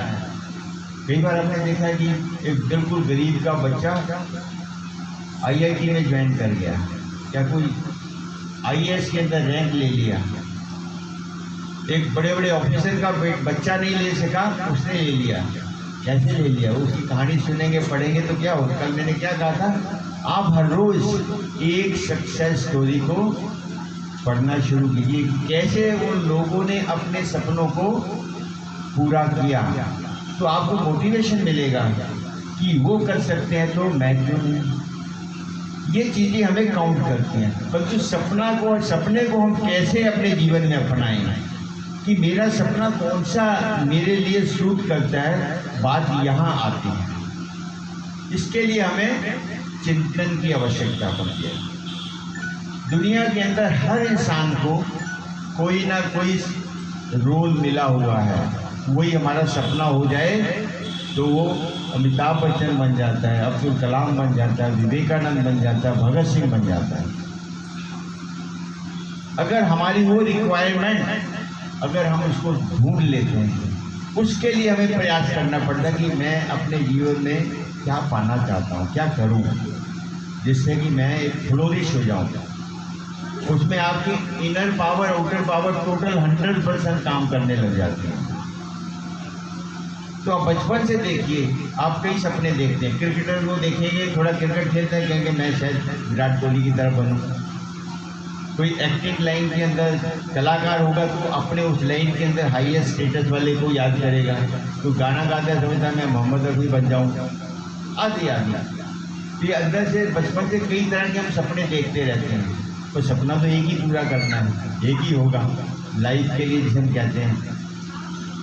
तो उसके लिए हम उसको कैसे सिलेक्ट करें कि मेरा रियल सपना कौन सा है। तो उसमें देखिए कि मान लीजिए आपके 5 सपने हैं, उन 5 सपनों को आप लिस्ट बना लीजिए। मैं आपको एक तरीका बता रहा हूँ कि अपने रियल सपने को कैसे हम सर्च करें अपने अंदर, कि हमारे को कैसा वो मिला है, कैसे मिलेगा। उनकी शॉर्ट लिस्ट कर लें, उसके अंदर देखिए कि इसका मेरे फ्यूचर के साथ क्या संबंध है, इसमें मुझे क्या फ़ायदा होगा। पीछे वाले बच्चे बाहर चले जाओ, बोलना नहीं है। छोटे बच्चों को क्यों बिठा रखा साथ में? छोटों को मत बताइए, आपस में बोलते रहते हैं, डिस्टर्बेंस नहीं चाहिए हमें भाई। अब बड़ी मुश्किल से कितना टाइम निकाल कर बता रहे कि पेपर के कारण फिर भी यहाँ बैठे हैं, तो टाइम तो 100% यूज़ होना चाहिए। तो कहने का मतलब क्या है कि उसकी आप शॉर्ट लिस्ट बनाएं, और रात को सोने से पहले आधा घंटा या मॉर्निंग में उठकर एकांत में बैठ जाए, कमरे के अंदर बैठ जाए, अपने आप से पूछे मैं क्या करूँ, मुझे क्या करना चाहिए। जो को कल कहा था मेडिटेशन, मैं जो चाहूँ बन सकता हूँ, मैं जो चाहूँ कर सकता हूँ, मैं जो चाहूँ पा सकता हूँ। किया था रात को, नहीं किया था मॉर्निंग में। ऐसे कंटिन्यू रखिए, आपके अंदर वो एनर्जी जो आप पाना चाहते हैं वो धीरे धीरे क्रिएट होती है। कोई पौधा लगाते हैं, बीज डालते हैं, एक दिन तो उसका फल नहीं मिलता, इट विल टेक टाइम। तो ऐसे आप धीरे धीरे स्टेप, जब आप सोचेंगे मुझे क्या करना है, तो आपके अंदर की जो क्रिएटिविटी है, रियलिटी है, वो आपको जागृत करेगी। तेरे लिए ये ठीक है, ये तो इजी कर सकता है। तो आप देखेंगे कुछ दिनों के चिंतन के बाद नहीं तो आपके सपनों के ऊपर बहुत प्रहार होंगे, अटैक होंगे। आपके माता पिता कहेंगे ये करो, दोस्त कहेंगे ये करो, वीडियो देखते हैं, टीवी देखते हैं, मैच कुछ भी देखते हैं, उसमें लगता है उनको देखता है दिल बोले ये ऐसा क्यों ना बने। ये सब बाहर के इफेक्टेड होते हैं, परंतु आपको अपने इनर की पावर को जागृत करके अपने सपने को ढूंढना है, गोल को ढूंढना है। जब वो आपको इनर में मिल जाएगा तब उसके लिए आप अपना प्रयास करें। अपने माता पिता को बता, आपने 3 इडियट फिल्म देखी होगी ना, उसमें क्या है, कहाँ से कहाँ पहुँच गए देखिए, कहाँ उनके माता पिता ने अंडर प्रेशर, कहाँ बिल गेट्स को जानते हैं ना, कंप्यूटर का बादशाह जिसे कहते हैं, उसके माता पिता ने उसको मेडिकल में ज्वाइन करा दिया। वो नहीं चाहता था परंतु उसको जबरदस्ती किया और बीच में से कॉलेज छोड़कर फिर वो अपनी लाइन में भाग गया, सारी दुनिया का धनवान का रिचेस्ट पर्सन बन गया। ये होता है अपने सपने को पूरा करने के पीछे कितनी मेहनत की उसने। एडिशन जिसने बिजली का बल्ब तैयार किया, कहते 10,000 बार फेल हुआ। हम एक बार फेल हो जाते हैं, दिल टूट जाता है, छोड़ो क्या, ये तो मेरे बस का नहीं है। उसके असिस्टेंट ने पूछा कि सर आप इतनी बार फेल हो गए फिर भी आप लगे रहे। कहता कौन कहता फेल हुआ मैं, कहते 9,999 बार मैंने ऐसे एक्सपेरिमेंट कर लिए जिनसे बिजली नहीं बन सकती, आने वालों को प्रॉब्लम ना हो, अब बन गई। ये एटीट्यूड चाहिए हमें जीवन में सफलता पाने के लिए, अपने गोल को लेने के लिए। इसके लिए कब होता है, जब हम अपने गोल को ढूंढ लेते हैं। और एटीट्यूड जो हमारे दृष्टिकोण है सबसे पावरफुल है। इसको हम कैसे अचीव, इसकी पहले हमें इम्पोर्टेंस पता होनी चाहिए। तो हम जब जॉब में जाते हैं कि देखते हैं, सबसे पहले क्या आता है, मेरी कोई सिफारिश नहीं है, मैं तो गरीब हूँ, या मेरे पास पैसा इतना नहीं है, मेरी तो इंग्लिश अच्छी नहीं है, मेरे आदि आदि। सो अपने आप ही है कुछ नहीं, हमारी सोच ही हमें दीमक की तरह चाटने लग जाती है। कल 1-2 व्यक्ति आए थे, आपके यूथ आए तो पूछ रहे थे तब मैं ये पढ़ना चाहता हूँ, पर मेरे मन में ऐसा आता रहता है, ये होता रहता है, ये होता है। वो अपनी हत्या आप ही कर रहे हैं अपने सपनों की, अपने बारे में गलत सोच रहे हैं। तो देखेंगे कि हम अगर अपनी सोच को बदल लेते हैं तो हमारा जीवन ऑटोमेटिकली बढ़ जाता है। ज़्यादा लंबा ना करते, मैं आपको बताना चाहता, कई देखिए एक स्किल होती है, कहते हैं स्किल आनी चाहिए। अगर स्किल की आप इंग्लिश अल्फाबेटिक करेंगे कितने बन जाएंगे, लिखिए जरा, SKILL लाए हैं, कॉपी पेन लाए हैं ना, लिखिए SKILLS स्किल। इसको इंग्लिश के 26 अल्फाबेट होते हैं ना, जोड़ो कितने बनेंगे, देखते हैं कौन पहले बताता है। ABCD जैसे होते हैं ना, 1 2 3 4 ऐसे काउंट कीजिए, है।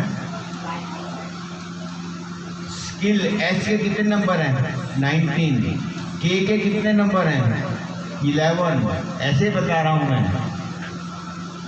स्किल के टोटल नंबरिंग कितनी बनती है अल्फाबेटिकली में इंग्लिश के अंदर, वर्ड मान लीजिए, चलो ज़्यादा टाइम नहीं मैं लेता आपका, 82 बनते हैं।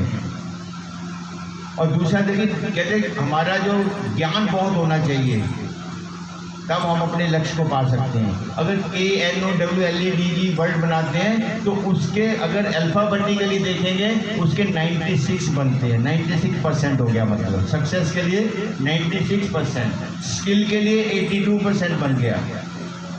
हार्ड वर्क जरूर चाहिए, काम चाहिए, हर वर्क के लिए हार्ड वर्क चाहिए ना। हार्ड वर्क को अगर जोड़ते हैं तो उसके लिए 98 बनते हैं, 98% हुए, 100% फिर भी नहीं बनती। Skill, हाँ जी, adding skill, you said it's 82, but it's 63. किसके Skill, स्किल के 82, you said ना it's 82. S19, K11, I9, L12 और 19। But it's skill, not skills. You said five words. Skill ना. स्किल्स तो कैसे, चलो वर्डों को छोड़ दीजिए, ये तो मैंने आपको उदाहरण दिया है। मतलब कितने भी जो हमारे वर्किंग के अंदर जो हमारे कहते हैं स्किल होनी चाहिए, नॉलेज होनी चाहिए, हार्ड वर्क होना चाहिए, सब कुछ है, फिर भी 100% के लिए एक वर्ड होता है एटीट्यूड। एटीट्यूड को जोड़ेंगे तो 100% इसका 100 बनता है। ये केवल समझाने के लिए, कहने का मतलब है दृष्टिकोण हमारा, अगर दृष्टिकोण पॉजिटिव है तो हर चीज़ हमें अपने अकॉर्डिंगली नज़र आएगी। नहीं तो हम सोचते हैं कि मैं तो गरीब हूँ, मैं ये हूँ, मैं ये हूँ। ऐसे करके अगर अब्दुल कलाम जी ने सोचा होता कि मैं तो मछली पालने वाले गरीब बिल्कुल घर के अंदर रहता हूँ, मैं कैसे बन सकता हूँ, कभी नहीं सोचा होता। जो उन्होंने पाना था उसके लिए लगे रहे। अगर आप उनकी हिस्ट्री पढ़े, स्कूल से कॉलेज तक की, कॉलेज से आगे लाइफ तक की, पायलट बनने गए थे, पायलट में फेल हो गए। वही से अपने जीवन को एक नई दिशा दे दी, फेलियर को याद नहीं किया, उस कारण से वो कहाँ से कहाँ पहुँच गए। कहने का मतलब कि हमारे जीवन के अंदर ऐसी चीज़ें हों जिसके द्वारा हम अपने आप को एडजस्ट कर सकें। उसके लिए सबसे बड़ी बात क्या आती है, हम वो मत सोचें जो हमारे सपने पूरे नहीं होने वाले, क्योंकि हम दिल और दिमाग दो चीज़ें होती हैं, ये दो काम करती हैं। दिल टोटल अलग कॉन्सेप्ट के साथ चलता है, दिमाग अलग के साथ चलता है। प्रॉब्लम कब आती है, जब हम दिल वाली बात दिमाग से करने लग जाते हैं, दिमाग वाली दिल से करने लग जाते हैं। मान लीजिए आप बाहर से आए हैं, रात शाम का टाइम है और घर में कोई नहीं, आपकी मम्मी बोलती है जा बेटा बाजार से ना सब्जी ले आ। छोटी सी बात को उदाहरण बताते हैं, दिल और दिमाग का कैसे फर्क पड़ता है। कल तुझे क्या करेंगे, तुझे आलू के परोठे खिलाएंगे, आलू ले आते। तुझने बोला ठीक है, आप वहाँ गए, आपको पता है क्या, आलू तो मैं रोज ही वहाँ पिज़्ज़ा बर्गर खाता रहता हूँ, कल कोई नई चीज़ होनी चाहिए, कल गोभी ले जाते हैं, ऐसा कुछ सोचा आपने, ऐसी सब्जी ले जाते हैं। अब वहाँ गए आप, रेडी पे लगे हुए हैं, आलू पड़े हैं, बहुत बढ़िया है आलू, और गोभी देखी है बड़ी सड़ी हुई सी है, कीड़े लगे हुए हैं, ऐसे है, तो कौन सी चीज़ लेंगे आप? आलू लेंगे। क्यों? जब पसंद तो आपकी गोभी है, गोभी आपकी पसंद है, परंतु आलू लेंगे कि आलू बिल्कुल राइट है। गोभी क्योंकि कीड़े हैं, खराब निकलेगी, डांट अलग पड़ेगी, घर में क्या गंद उठा ला कहेंगे ना, ऐसे हो सकता है बीमार हो जाए, हॉस्पिटल में ना पहुंच जाए कीड़े वाला, अगर हमने खा लिया चलेंगे ना, ये सोचता है। दिल आपका कह रहा है गोभी के लिए, और दिमाग कह रहा है, कहाँ क्या काम किया उसने, दिमाग ने काम किया, आप आलू ले जाएंगे। ऐसे ही जीवन के अंदर चलेंगे, दिमाग जहाँ यूज करना है वहाँ दिमाग करिए। स्टूडेंट्स के लिए विशेष रूप से मैं कहना चाहता हूँ, स्टूडेंट लाइफ के अंदर दिल का ज़्यादा यूज करता है, अपोजिट सेक्स के लिए, लड़का लड़की, लड़की के लिए ये हमारा दिल, वहाँ हमारे जो असली हमारा काम क्या था, पढ़ाई करना, अपने गोल को पाने के लिए, अपने कैरियर के लिए स्टडी करना, परंतु वहाँ हम दिमाग को साइड में रख देते हैं, दिल को प्रयोग करते हैं, हमारा कैरियर खराब हो जाता है। इसलिए अपने माइंड के, अपने दिमाग का और दोनों का बैलेंस रखना जरूरी है। नहीं तो हमारे सपना कितना ही बड़ा सपना हो, एक मिनट के अंदर टूट जाता है, अगर हम उसको दिल और दिमाग के साथ अपने बैलेंस बना के उसको नहीं चलते। तो इस बात का हमें अपने लाइफ के अंदर गोल को अचीव करने के लिए विशेष ध्यान देना पड़ेगा। ये दूसरी बात, हमारे सपनों को अचीव करने में कौन कौन सी समस्या आती हैं। एक तो ये बताया कि दिल और दिमाग कैसे यूज करते हैं, वो सपने नहीं देखें जो कि हमें डिस्टर्ब करते हों। हम सोचिए, दिन भर में अगर आपसे पूछूं, आप खड़े होइए जरा, हाँ इधर आइए, आप अपने बचपन की कोई घटना सुनाइए। है तो आप बच्चे ही हैं, लेकिन फिर भी कोई आपको घटना को याद रहती है, जो याद हो आपको, जो अच्छी तरह याद हो, जो मन में रहती है हमेशा आपके, कोई ऐसी बात।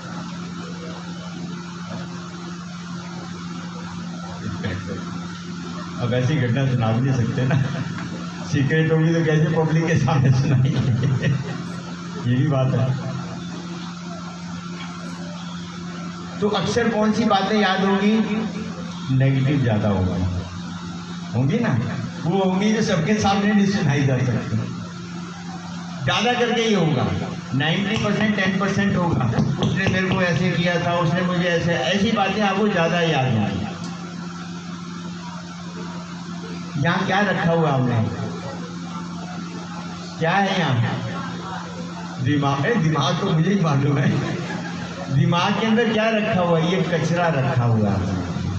जहाँ कचरा होगा बदबू आएगी।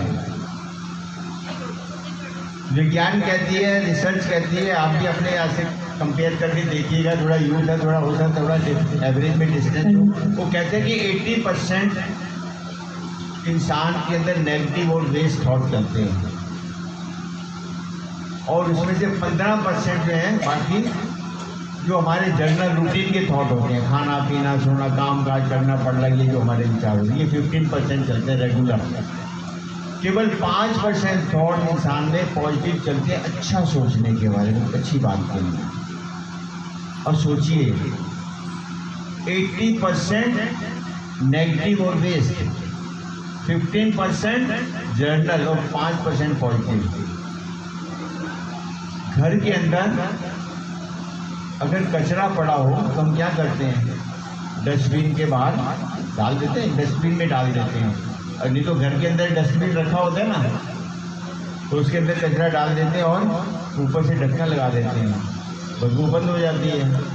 डस्टबिन वही है, आपके ड्राइंग रूम में पड़ा हुआ है डस्टबिन, उसके अंदर क्या पड़ा है, कचरा पड़ा हुआ है, पर जब आता है पता नहीं लगता ना, कवर्ड है। ऐसे ही हम अपने दिमाग के अंदर कचरा भर के रखते हैं, तो है तो बदबू उसके अंदर।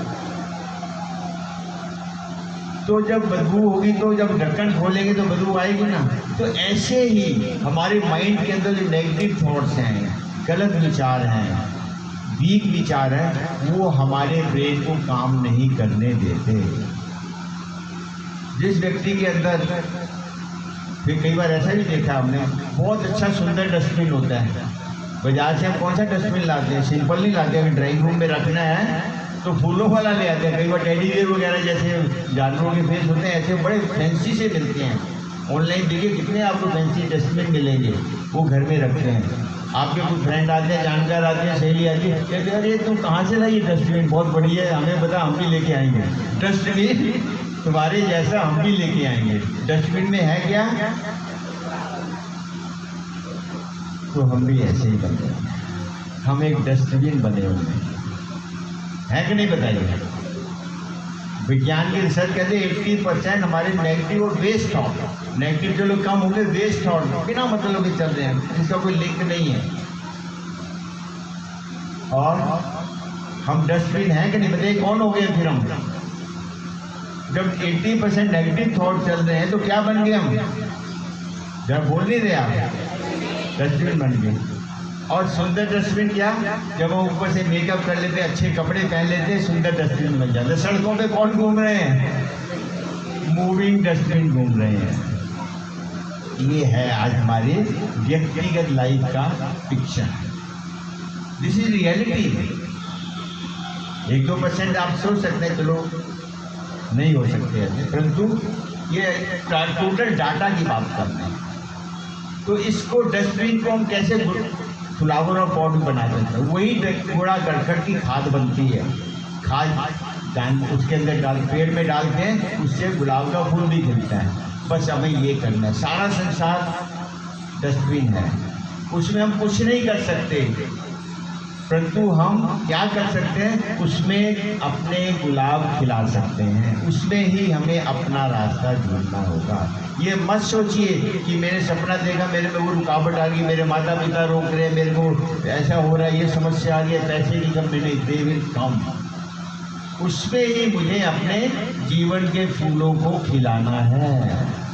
जब ये हमारा एटीट्यूड होगा, तब आप देखेंगे हमारे जीवन के अंदर जो हमने सपने देखे हैं उनको हम पूरा करेंगे। उसके लिए हमें सब अपनी गलत जो यादें हैं, भूलें हैं, उनको हमें क्लियर करना पड़ेगा, उसको हम खाद बना देंगे, अर्थात सदुपयोग की चीज़ें बना दें। जैसे उसने देखा एडिसन ने क्या किया कि 10,000 बार 9,000 बार फेल हुआ, तो उसने फेलियर को फेलियर नहीं समझा, उसने उसको एक्सपेरिमेंट बना दिया, एक्सपीरियंस बना लिया, और उसने अपना लक्ष्य को पा लिया।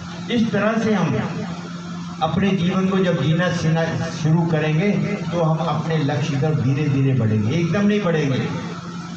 और एक और बड़ी बात हमारे लक्ष्य के अंदर प्रॉब्लम आती है, अनुमान लगाना, विजन करना। लोग मुझे कैसे देख रहे हैं, कपड़ा क्यों पहनता है व्यक्ति, अच्छा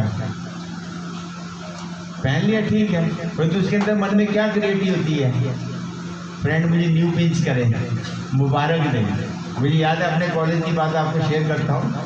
उस समय भी ऐसी होती थी। एक हमारे फ्रेंड थे, 4-5 का ग्रुप था। एक ने नई ड्रेस पहन कर आए और हमने देख लिया चारों ने कि ये नई ड्रेस पहन। हमने सोचा कि इसको आज हमें मुबारक नहीं देनी, इसको आज विश नहीं करना, नए कपड़े पहन कर आया है। तो कॉलेज की चलती रही क्लासेस, वो शाम तक डिस्टर्ब हुआ पड़ा था। कहाँ तो नई ड्रेस पहन कर आए थे कि खुश होंगे, मेरे को अप्रिशिएट करेंगे, मेरी तारीफ करेंगे, कहाँ हमने एक वर्ड भी नहीं बोला। तो शाम को जब लास्ट पीरियड हो गया, वो ऐसे भड़का हमारे ऊपर, तुम देखो तुम्हारी आंखें अंधी हैं, तुम देखते नई ड्रेस पहन कर आए हो। तुमने कहा वो अच्छा नई ड्रेस पहन कर आए, मैंने तुम्हें पार्टी देनी थी, मैंने ये करना था। तो देखिए हम जो ये क्या है कि हम देखते हैं लोग मुझे कैसे देखते हैं, ये सबसे बड़ी समस्या आ रही है। इससे निकलना पड़ेगा अगर आपने सपनों को पूरा करना होगा। बहुत रुकावटें आएंगी, बहुत प्रॉब्लम आएंगी। आपको क्या करना पड़ेगा? कानों को बंद करना पड़ेगा। मेंढकों की रेस हो रही थी, छोटे छोटे मेंढक थे, भाग रहे थे। एक ने फर्स्ट आना, लोग मेंढक खड़े थे साथ में देखने के लिए। वो कहते क्यों पागल हो रहे हो, इतनी ऊंचाई पर जाना पड़ेगा, छोटे छोटे मेंढक को तुम कहाँ चढ़ पाओगे, एक ने फर्स्ट आना है। 50% रुक गए वहीं पर कि ठीक है एक ही ने तो फर्स्ट आना है, सांस फूलेगा, मर ही ना जाएंगे। आखिर में करते करते केवल एक मेंढक पहुंचा। लोग चिल्ला रहे हैं पागल हो तुम, कुछ नहीं मिलना, तुमने क्या मिलेगा, फर्स्ट आ जाओ क्या हो जाएगा, कोई इनाम नहीं है, पैसा नहीं है, कुछ नहीं है, क्यों लगे हुए हो। जो एक फर्स्ट है उसको पत्रकार ने पूछा, अरे सब लोग इतना डीमोटिवेट कर रहे थे, इतना कुछ बोल रहे थे, आप फिर भी लगे रहे, कैसे हुआ? वो कहता क्या कहा? वो बहरा था। तो आपको ऐसे बहरे बनना पड़ेगा अपने लक्ष्य की ओर। कैसे बनेंगे फिर? इसके लिए हमें आपको अपने आप ही चिंतन चलाना पड़ेगा कि मुझे अपने गोल को पाने के लिए कैसे बाहर के एनवायरनमेंट से बचाव करना पड़ेगा। लाइट चलेगी, इसकी भी देखिए।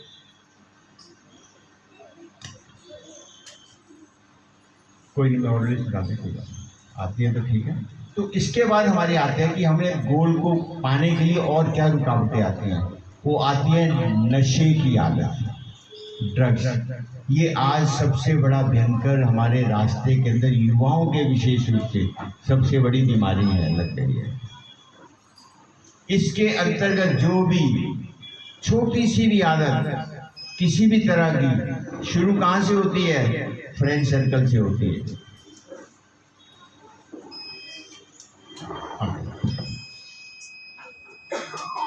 फ्रेंड सर्कल से शुरू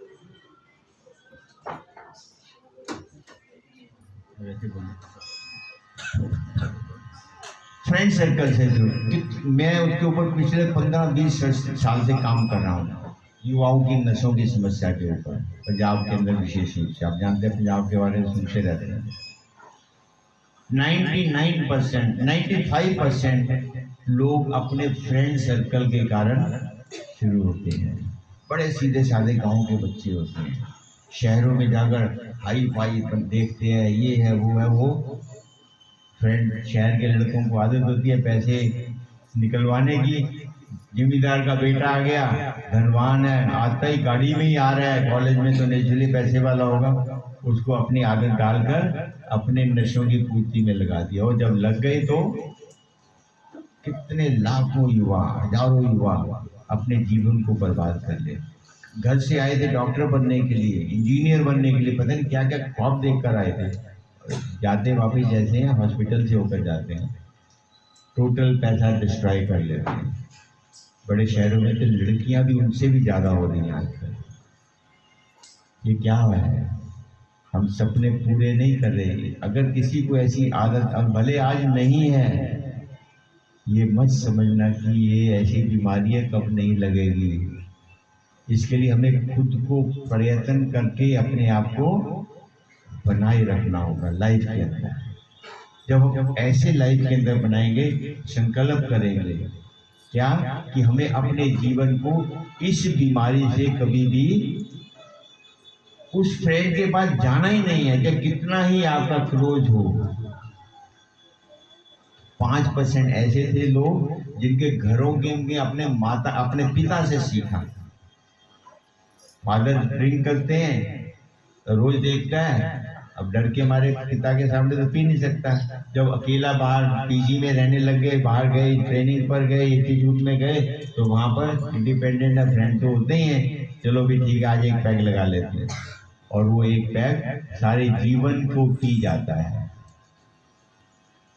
कि आप सभी को प्रिकॉशन पहले ही पता लग जाता है तूफान आने वाला है, तो आदमी क्या करता है, सेफ्टी रख लेता है। तो ऐसे ही हमें अपने जीवन के अंदर भी अपनी सेफ्टी के लिए हमें अपने आप को बचाकर चलना पड़ेगा।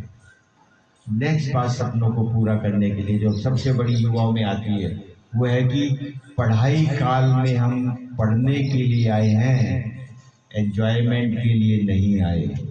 और आज 85% डाटा बता दे, 85% स्टूडेंट पढ़ाई के साथ एंजॉय ज़्यादा करना चाहते हैं। उसका हाल ये है कि आजकल तो हम बड़े शहरों में क्या देखते हैं, किसी लड़की गर्लफ्रेंड नहीं होती, बॉयफ्रेंड नहीं होता, कहते हैं तू आउटडेटेड है, तेरा कोई बॉयफ्रेंड नहीं है, तेरी कोई गर्लफ्रेंड नहीं है। उसके साथ वो लोग घूमते ही नहीं है, जाते ही नहीं है। जब आप कहीं बाहर ट्रेनिंग पे जाएंगे अपने कैरियर के लिए, आपको ये माहौल मिलेगा। वो बड़े शहरों में जाएंगे, बड़े शहरों में ऐसे लोग मिलेंगे।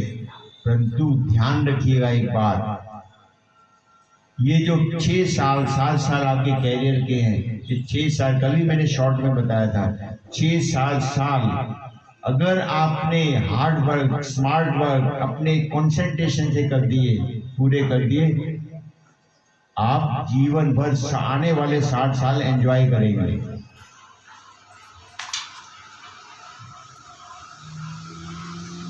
उसमें आप एंजॉय करेंगे। अगर ये 6-7 साल अभी एंजॉय कर लिया, 60 साल रोते रहेंगे। जब आप इस पोजीशन में पहुंच जाएंगे कि आप कुछ बन गए हैं, तो क्या होगा, लाइनें लग जाएंगी लड़कों की, लड़कियों की आपके पीछे, जो आपकी चॉइस होगी, पसंद की होगी। तो कौन सा, ये आपको फाइनल करना है कि आप कौन सा जीवन जीना चाहते हैं। 6 साल और 60 साल, एंजॉयमेंट के 60 साल और ये 6 साल, फैसला आपके हाथ में है। और बहुत से लोग हमने देखे हैं, मैं काउंसलिंग करता हूँ, इतने युवा मिलते हैं जिन्होंने इस काल के अंदर अपने रिलेशन बनाए, फ्रेंड बना लिए, और जॉब तो मिल ही जाती है, करते हैं, परंतु 70% डाइवोर्स हो रहे हैं। कितनों की मेरे पास लिस्ट है व्यक्तिगत, 5-6 साल से रिलेशन में रहते हैं और मैरिज होते ही 2-3 साल के बाद डिवोर्स दे रहे हैं। आप अखबारों में ही पढ़ते हैं बहुत सी चीज़ें। ये क्या है, क्योंकि ये इमैच्योरिटी की बात होती है। इसको हमें अपने जीवन के अंदर परिवर्तन लाना होगा। तो ये चीज़ें आपके लिए, आज के दिन के लिए, जीवन के लिए बहुत इम्पोर्टेंट हैं, जिसके लिए आपको बहुत ध्यान देना होगा। और दूसरी बात, एक और जो रतन भाई ने थोड़ी सी आपको शेयर की थी, वो थी कि हमारे सपने रुकावट कौन सा आता है। एक है कि वर्तमान जो हमारे पास लेटेस्ट टेक्नोलॉजी है, कौन सी टेक्नोलॉजी, इंटरनेट। मोबाइल तो गलत नहीं है, तो उसमें जब इंटरनेट का कनेक्शन चल जाता है तो वो एक अलग नज़ारा दे देता है। जब भी फ्री होंगे क्या करते हैं, मोबाइल लेके बैठ जाएंगे। जब भी थोड़ा समय मिलेगा, व्हाट्सएप, नहीं जाने क्या, यूट्यूब, बिल्कुल ये नहीं कहते नहीं देखना, परंतु इसी को देखकर IAS ही बन सकता है, और इसी को देखकर चाय वाला भी बन सकता है। ये हमारे हाथ में, मुझे चाय वाला बनना है या टॉपर बनना है। तो उसके लिए हमें कैसे यूज करें, ये कंट्रोल्ड होना चाहिए। कल मैंने जब खुद ही कहा कि आपको कि डेली एक कोई सक्सेस स्टोरी सुनिएगा, नेट से मिलेगी तो ऐसे हम अपने जीवन के अंदर अपने आप को इससे बचाएं। अमेरिका के अंदर जबकि सबसे यूज करने वाली लेटेस्ट जहाँ से टेक्नोलॉजी निकली है, वहीं पर हफ्ते में एक हफ्ता साल के अंदर ऐसा रखा और नो मोबाइल नो टीवी, वो सेलिब्रेट करते हैं वो 23 अप्रैल से 29 अप्रैल एक वीक बनाते हैं वो, जिसमें कोई टीवी नहीं, केवल वो क्या गेम खेलने ग्राउंड में खेलने जाते हैं, गेम खेलते हैं, ABC जो भी उनको होता है करते हैं, परंतु इससे दूर रहते हैं। उनके एक्सपीरियंस इतने वंडरफुल होते हैं, धीरे धीरे उनको कंट्रोल कर लिया उन्होंने, उनको उतना ही यूज करते हैं जितना मुझे चाहिए। तो इस तरह से जो मैं आपको सुना रहा हूँ मेरा अपने नॉलेज थोड़ी है, नेट पे बैठता हूँगा, लिखता हूँगा, पढ़ता हूँगा, तभी सुना रहे हैं ना। इसको कैसे यूज करके आपके पर्पज के लिए काम आ रहे हैं। वही आप स्टडी, कोई आपको एजुकेशन की प्रॉब्लम होती है, क्या करते हैं आप गूगल में जाके सर्च कर सकते हैं ना। आपकी कोरोना काल के अंदर स्टडी कैसे चली, ऑनलाइन चली ना, कितना परफेक्ट यूज हुआ।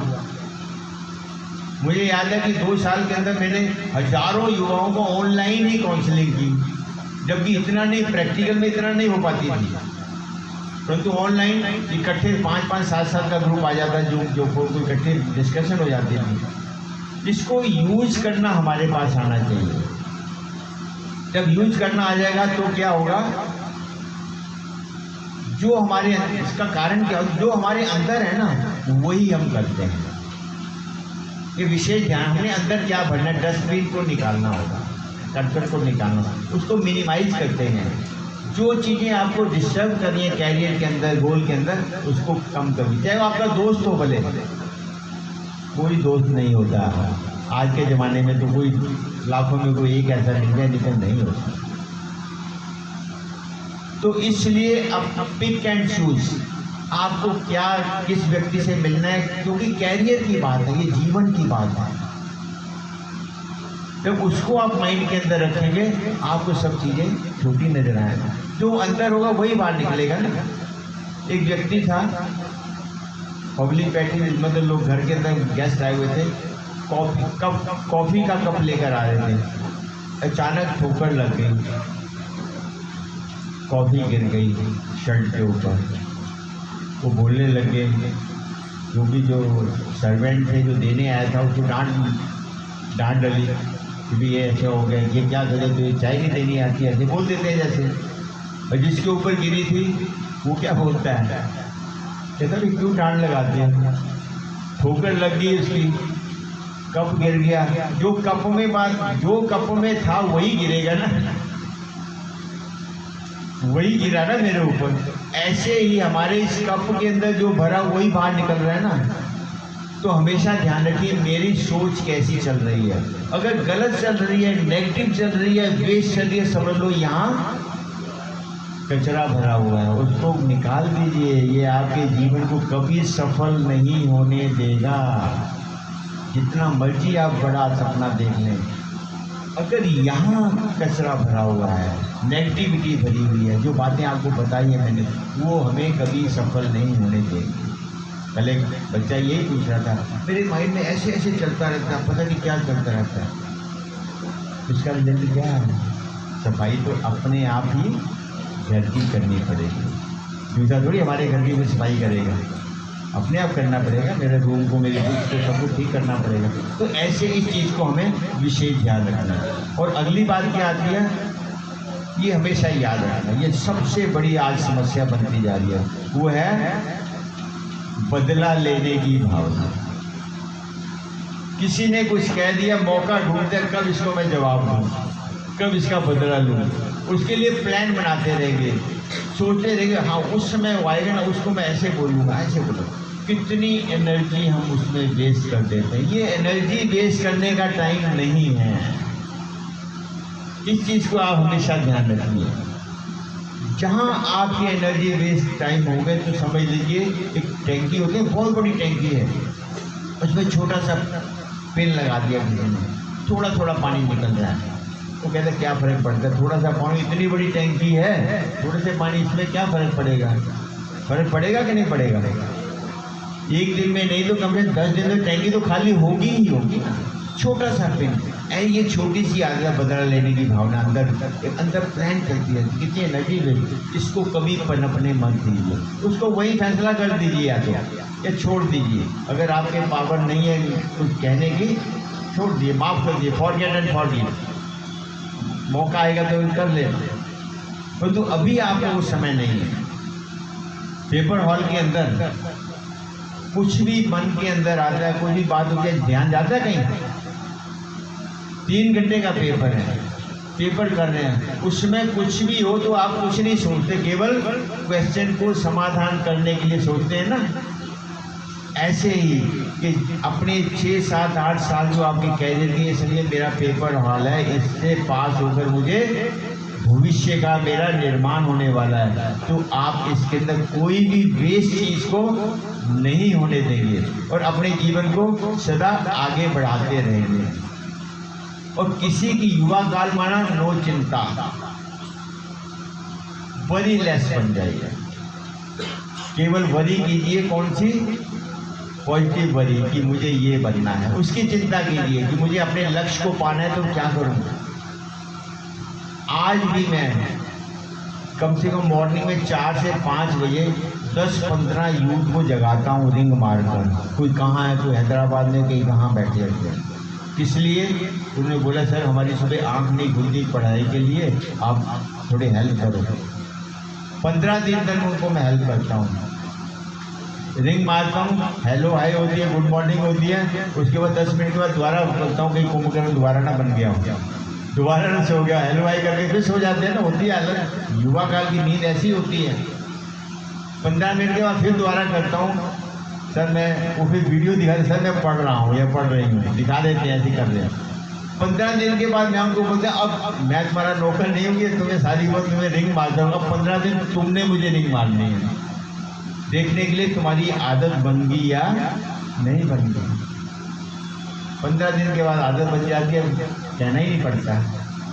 ऐसे अपने आप को कोई ना कोई तरीके से मोटिवेट करते रहिए। आपको अपनी कमजोरी आप पता है, उसको निकालने के लिए आपको खुद ही चिंता करनी पड़ेगी।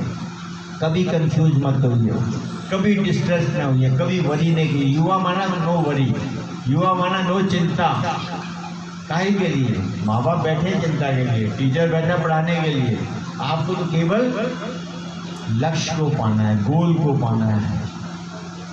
आपने देखा वो टाइगर, शेर और हिरन, हिरन की शेर से कितनी ज़्यादा स्पीड होती है, 3-4 गुना ज़्यादा फास्ट भागता है, परंतु शेर फिर भी उसको पकड़ लेता है।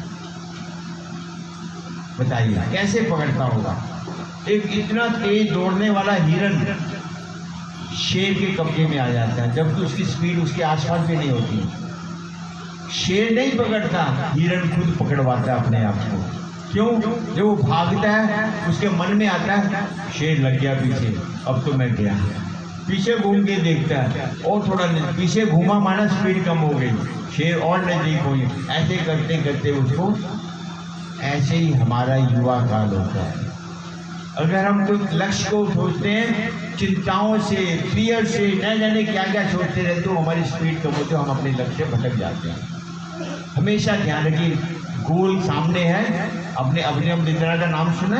शूटर है, जिसने गोल्ड मेडल लिया था ओलंपिक के अंदर। उसने क्या किया था? लास्ट मोमेंट के अंदर, जब फाइनल राउंड था, गोल्ड मेडल सामने दिख रहा था, उसको क्या कहा?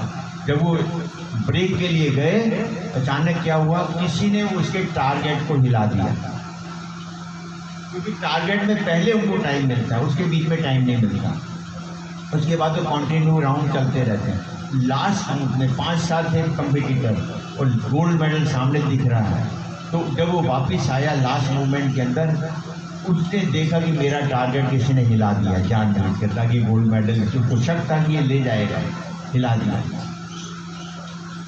इसने बाद में बताया है।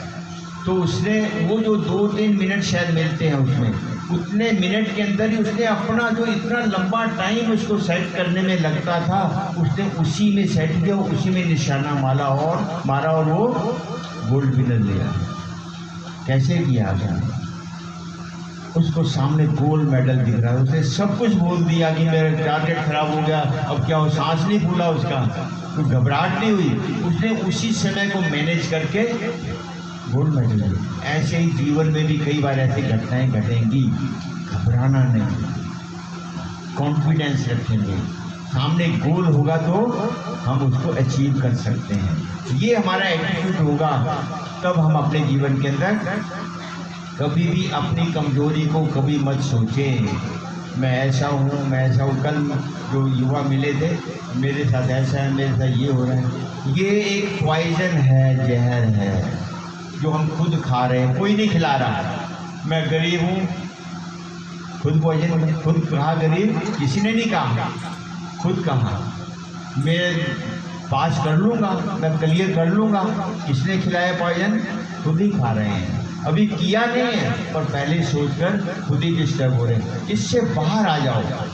ये नेगेटिविटी से, कमजोरी के थॉट हमें कभी भी अपने जीवन में आगे नहीं बढ़ने देंगे। और कभी भी शॉर्टकट रास्ता मत ढूंढो। कई बार पास होने के लिए हेरा फेरी करते हैं, कितने अखबार में पढ़ते हैं, सारे बच्चों के एग्जाम खराब हो जाते हैं और सारी उम्र कैरियर उसका खराब हो गया और जीवन भर बर्बाद हो गया शॉर्टकट रास्ता ढूंढने के लिए। अगर हो भी जाएगा, जीवन में फेल होगा वो, तो वो आता ही कुछ नहीं होगा तो क्या करेगा। उसके लिए हमारी कॉन्सेंट्रेशन पावर जितनी होगी उतनी हमारी शॉर्टकट रास्ते खत्म हो जाएंगे। तो शॉर्टकट रास्ता हमेशा नुकसान का होता है, चाहे पैसा धन कमाने का है, चाहे कैरियर बढ़ने का, इसमें हमेशा ध्यान रखेंगे तो हमारा जीवन कभी भी डिस्टर्बेंस में नहीं आएगा, कभी भी शॉर्टकट रास्ता नहीं ढूंढेगा।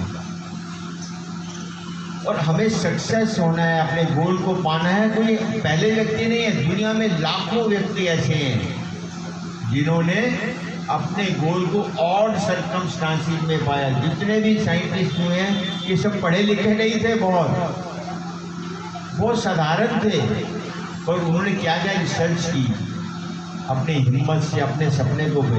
एल्बर्ट आइंस्टाइन का नाम सुना है ना आपने, वो ऑर्डिनरी क्लर्क था ऑफिस के अंदर, वर्ल्ड फेमस साइंटिस्ट बन गया। बताइए उनके ब्रेन को कितना कहते हैं। जब वो बचपन में पढ़ता था, जिस स्कूल में पढ़ता था, स्कूल वाले टीचर ने एक पत्र लिख के दिया कि अपनी मम्मी को दे देना। उसने अपनी मम्मी को दे दिया। उसने पूछा मम्मी क्या लिखा है, कहती इसमें बेटा लिखा है कि तुम्हारा बेटा बहुत जीनियस है, बहुत ये हमारे साधारण स्कूल में पढ़ने के लायक नहीं है, इसको कहीं और डालिए। कहती फिर मम्मी अब क्या करूँगा मैं, मेरे लिए कौन सा स्कूल होगा। वो कहती माँ कहती है मैं ही पढ़ाऊँगी, तेरे लिए स्कूल कोई नहीं है। पढ़ गया, नौकरी कर ली उसने। जब उसकी मदर की डेथ हो गई, जब वो सारा सामान सर्च कर रहा था, वो लिफाफा उसको मिल गया, तो अपनी माँ वाला, उसने देखा, देखिए क्या लिखा। उसने लिखा था आपका बेटा मंद बुद्धि है, ये स्कूल में पढ़ने के लायक नहीं है, इसलिए इसको आप अपने घर में रखिए। ये क्या था, एक मंद बुद्धि इंसान को उसकी माँ ने वर्ल्ड का साइंटिस्ट बना दिया। अगर मदर घबरा जाती है बेटा तो अगर मंद बुद्धि अब क्या करेंगे, तो कुछ भी नहीं बन सकता, हिम्मत नहीं आती। ऐसे गोल पाए जाते हैं, उसकी माँ ने उसको कहाँ से कहाँ पहुंचा दिया। इब्राहिम लिंकन का सभी जानते हैं,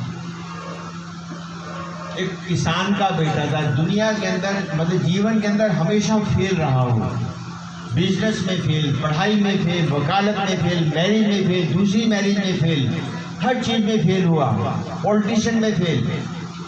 58 ईयर्स के अंदर जाकर प्रेसिडेंट बन गया और आज वर्ल्ड का, अमेरिका का सबसे प्रोमिनेंट प्रेसिडेंट काउंट करता है।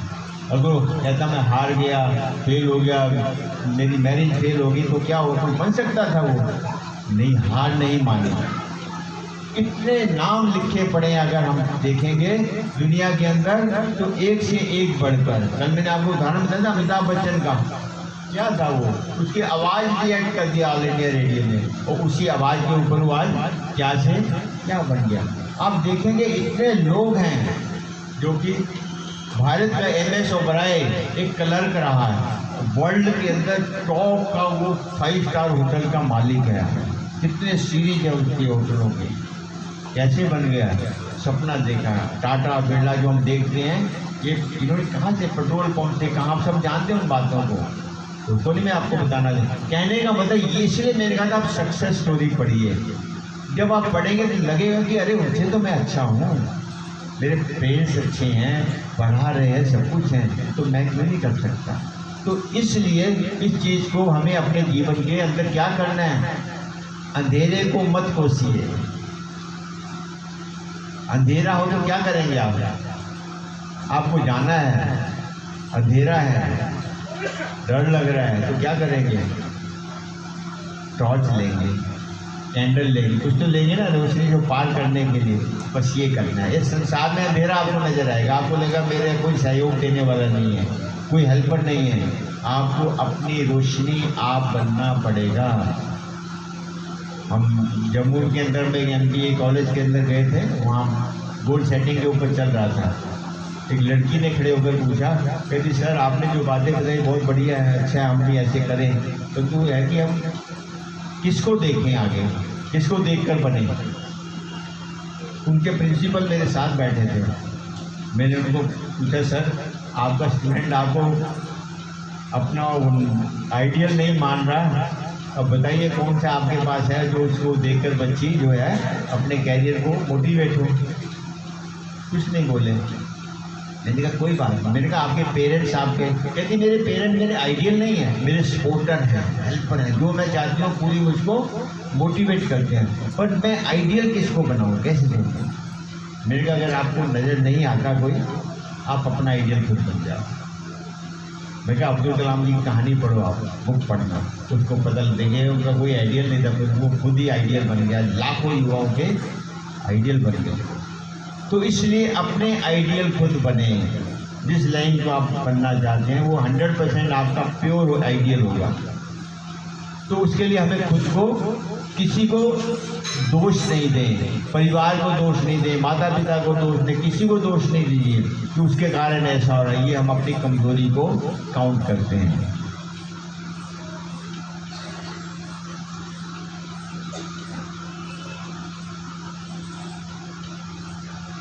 इसके बाद हम चलते हैं कि कैसे इनको अचीव करें। वो है कंसंट्रेशन पावर, एकाग्रता। ये सारी चीज़ें तब क्रिएट होती हैं, बीज है उसका हमारी कंसंट्रेशन पावर, सेल्फ कॉन्फिडेंस और सेल्फ एस्टीम, अपने बारे में अच्छा सोचना। कॉन्फिडेंस ये चीज़ में, ये तीन जो मंत्र बताए थे मैंने, ये इसी से रिलेटेड है।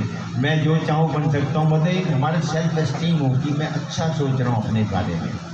और कंसंट्रेशन जो मैंने मेडिटेशन का बताया था कि वो कंसंट्रेशन से सारी चीज़ें धीरे धीरे क्रिएट होती हैं। एकाग्रता की शक्ति। एक अमेरिका के अंदर हमारे एक व्यक्ति के, भारत के बहुत महान व्यक्ति हैं, पेपर हॉल में बैठे हैं। क्वेश्चन जो पहले अलग फॉर्मेट होते थे, 5 क्वेश्चन करने होते थे, 10 के आज, जैसे आजकल भी बहुत जगह होते 10 क्वेश्चन अटेम्प्ट एनी 5। 10 क्वेश्चन आए थे पेपर के अंदर। उन्होंने कहा कि अटेम्प्ट एनी 5, सब लग गए करने, लिखा होता है अटेम्प्ट एनी 5, करने लग गए। उन्होंने भी पेपर किया और पेपर हॉल जब पेपर दे दिया जाके, जब पेपर चेक करने वाला, तो अखबारों में आई थी न्यूज़। जब पेपर चेक किया उसमें क्या लिखा, उसने, लोगों ने 5 क्वेश्चन किए, वो कहता है उसने 10 के 10 क्वेश्चन कर दिए, कहता है सिलेक्ट एनी 5। समझ आई? उन्होंने लिखा select any 5 out of 10 question, उसने 10 के 10 क्वेश्चन कर दिए और एग्जामिनर वो सिलेक्ट एनी 5। ये क्या था? वो पावर ऑफ कंसंट्रेशन। इतनी एकाग्रता की शक्ति थी, उनको सारा ही याद था। विवेकानंद की कहानी बड़ी सुनी होगी आपने। एक रात में इतनी बड़ी किताब पढ़ ली उसने। उसने कहा बेवकूफ़ बना रहा होगा मुझे ऐसे। उसने कहा उसने एक एक चैप्टर का पूरा इतिहास बता दिया, क्या क्या उसका। That is the power of, कोई ऐसा नहीं था। दैट इज बाय योगा, जिसको हम राजयोग कहते हैं। वो योग की शक्ति हमें, और स्टूडेंट को हम जब यूनिवर्सिटी में जाते हैं, कॉलेज में, स्कूलों में जाते हैं, हमेशा कहते हैं हम मेडिटेशन से आपकी कंसंट्रेशन पावर बढ़ती है। तो अभी हम कुछ पल के लिए उसी एनर्जी को क्रिएट करने के लिए प्रयास करते हैं। ठीक है, रेडी है? ठीक है, आंखें बंद कीजिए। जैसे कल आपको बताया था, इसको आप डेली प्रैक्टिस धीरे धीरे करेंगे तो आपकी कंसंट्रेशन पावर जब बढ़ गई तो आपका सेल्फ कॉन्फिडेंस बढ़ने लग जाएगा। सेल्फ कॉन्फिडेंस बढ़ेगा तो सेल्फ एस्टीम बढ़ेगी। आप सीढ़ी धीरे धीरे चढ़ के आप अपने लक्ष्य को विनर होंगे और अपने सपनों को 100% पाने में अचीव होते जाएंगे।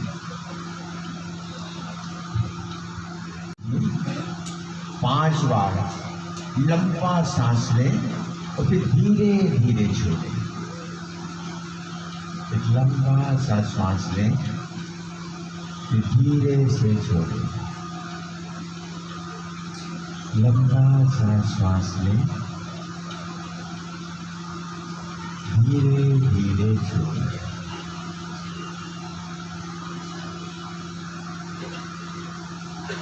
अपने आप से बात करें, मैं कौन हूँ? अंदर से जवाब आए, मैं एक एनर्जी हूँ, एक शक्ति हूँ, एक पावर हूँ जो सब कुछ कर सकती है, जो सब कुछ पा सकती है, तो कुछ भी बन सकती हूँ। मैं वो एक स्टार हूँ, 2 आँखों के मध्य में सितारे की तरह पावर हूँ। मेरा सारा शरीर उस एनर्जी से भरपूर हो रहा है। मैं बहुत पीसफुल हूँ, शांत हूँ।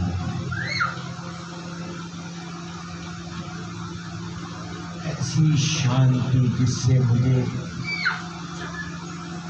बहुत खुशी मिल रही है। मैं अकेला इस संसार में एक आकाश में सूर्य की तरह चमकती हुई शक्ति हूँ। मैं प्रकाश की शक्ति जो चाहूं बन सकती हूँ। मैं वो पावर जो चाहूं वो पा सकता हूँ। कोई भी कार्य मेरे लिए असंभव नहीं है। मेरी सोच वो सुप्रीम एनर्जी है जिसे सुप्रीम पावर कहते हैं। उस सुप्रीम पावर से मुझे एनर्जी मिल रही है। जैसे सूर्य सारे संसार को शक्ति देता है, प्रकाश देता है, ऐसे ही उस सुप्रीम पावर से मैं शक्ति मिल रही है और मैं अपनी आंतरिक शक्तियों को जागृत कर रही हूँ। मेरे में 7 शक्तियाँ समाई हुई हैं। मैं शांत स्वरूप हूँ, शांति की एनर्जी हूँ। मैं बिल्कुल प्योर हूँ, कोई कचरा नहीं है, बिल्कुल शुद्ध हूँ, दूध की तरह सफेद शुद्ध हूँ। मेरे में सब प्रकार के सुख समाये हुए हैं, सच्चे सुख समाये हैं। मैं बहुत पावरफुल शक्ति हूँ। मुझ में असीम भंडार है। मैं उस असीम भंडार को मेडिटेशन के द्वारा अपने जीवन में प्रयोग कर रहे हो, करना है।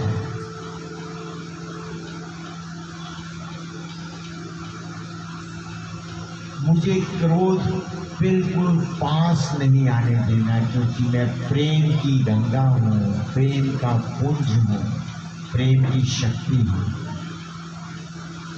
गुस्सा क्रोध मुझे नष्ट कर देगा, मेरी शक्तियों को नष्ट कर देगा। मुझे प्रेम स्वरूप बनकर रहना है।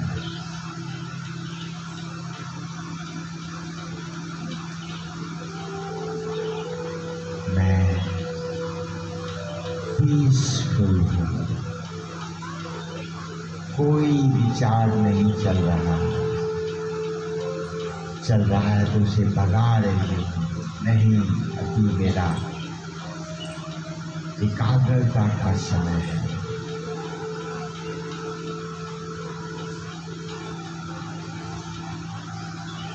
उस पल के लिए मैं अनुभूति कर रही हूँ कि मैं चमकता हुआ सितारा शांत हूँ और कुछ नहीं, केवल मैं पीसफुल हूँ, शांत हूँ, आनंद में हूँ, प्रेम में हूँ, सुख की अनुभूति हो रही है।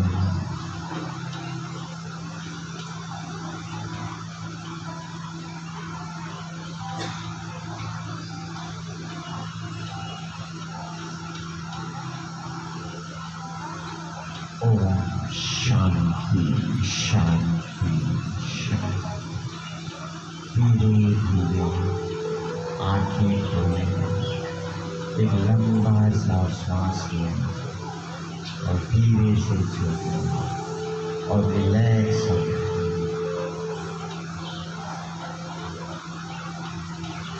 एक छोटा सा ट्रायल आपको, जिसको मेडिटेशन कहते हैं। योगा और मेडिटेशन दोनों अलग अलग एस्पेक्ट। मेडिटेशन हमारे माइंड को कंट्रोल करता है, योगा हमारे शरीर की एक्टिविटीज को कंट्रोल करता है। शरीर में जैसे ऑर्गन होते हैं, हाथ पाँव नाक, ऐसे हमारी आत्मा के 7 पावर्स हैं। सुख, शांति, आनंद, प्रेम, शक्ति, पवित्रता और ज्ञान। ये 7 शक्तियाँ ही हैं जो हमारी हर चीज़ को पूरा करती हैं और इसी की हमें इच्छा रहती है। इसको आप प्रतिदिन बताते, रात को सोने से पहले कुछ पल और सुबह उठते साथ जरूर कीजिए। दिन भर आपको एनर्जी मिलेगी। और जब भी आप दिन में कभी भी टेंशन में हो, कभी भी डिस्टर्बेंस हो, कुछ पल के लिए अगर यही बोलेंगे, अपने आप को क्या बोलना है, उसमें और तो कुछ कर नहीं सकते, कम से कम ओम शांति तो मन के अंदर बोल सकते हैं। उस समय I am peaceful, Om Shanti एक पल के लिए बोलेंगे तो क्या होगा, वो बहाव बंद कर दीजिए भाई, इसको बंद कर दीजिए, डिस्टर्ब कर दीजिए। तो उसको हम रोक देंगे भाव को। तो इस तरह से हमें अपने जीवन के अंदर इस मेडिटेशन की पावर को अपने, ये प्रैक्टिकल है, ये जो आपको शॉर्ट में बता रहे हैं, जब आप जीवन में अप्लाई करेंगे तो अवश्य आपको ये एक पावर की तरह आपको अपने गोल को अचीव करने में काम आएगा। ओम शांति।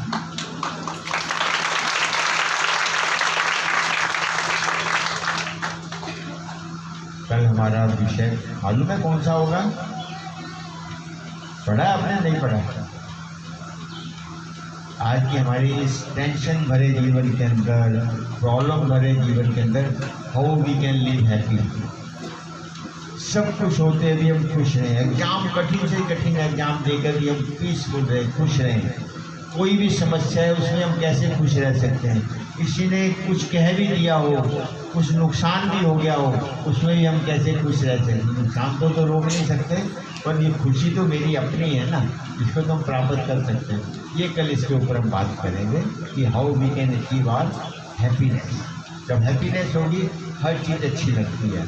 जब खुश नहीं होता तो आदमी अच्छी चीज़ भी पसंद नहीं आती। तो इसके ऊपर हम कल विषय पूरे 5 बजे।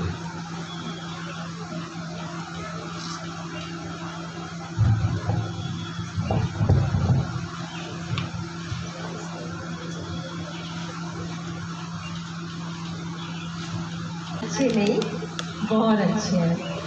चलिए, बहुत अच्छा। आज आपने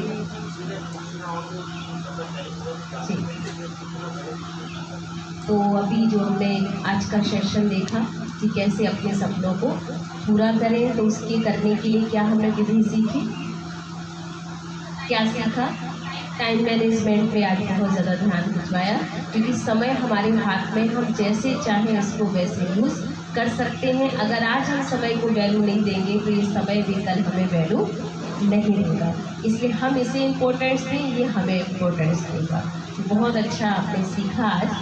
अभी आप सब बहुत टाइम से बैठे हैं, तो मैं चाहूँगी कि आप 1 मिनट अपने स्थान पे खड़े हो जाएं, थोड़ा एक्टिव हो जाएं सभी।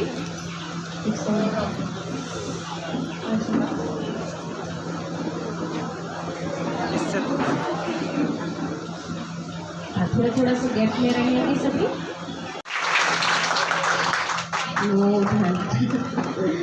4 1 एकाग्रता का ध्यान रखेंगे। 10 4 वेरी गुड। चलो अपने लिए ताली बजाइए। अभी आप ऐसे रहे जैसे मच्छर मार रहे हैं, सुर में गाए। अब जब बहन जी ने बोला स्टार्ट, तो माना क्या था, इकट्ठी एक ताली बजी तो लगेगी टीम वर्क है, ये तो अपना अपना राग अपना बजा रहे हैं। कल हो सकता है ऐसा? बहुत मुश्किल लगेगा आपको, क्योंकि ये हमें संगठन के अंदर कई तरह के काम करने पड़ते हैं, तो इसके लिए कानों का प्रयोग करना पड़ता है। 1 माना एक स्पीड का, जो फटाफट करते हैं, देखते हैं कि पड़ोसी वाला कौन सी स्पीड से चल रहा है। ये यहाँ नहीं अप्लाई करने का, मैं जनरल बात बताऊँ, टीम वर्क के अंदर ये सब काम होता है। चलिए फिर से स्टार्ट करें, एक बार देखते हैं आपकी फिर से कितनी एकाग्रता आ गई है। 5 एक साथ अभी भी कहा, फिर 4 6 हाँ वेरी गुड। अब तो अपने लिए बड़ी शाबाशी दे दीजिए, शाबाश में बहुत अच्छा। तो अभी हम एक गीत बजेगा, पहले स्टार्ट करें। उस गीत पर सभी बच्चे जो हैं जैसे ये करेंगे वैसे आपको करना है, क्योंकि आज योगा डे भी है ना, तो योगा डे पर हम सभी योगा भी कर रहे हैं। तो कुछ बच्चे आगे आ जाओ जगह है। सफलता के शिखर पे चढ़ विजय का ध्वज सवार दो, सफलता के शिखर पे चढ़ विजय का ध्वज सवार दो।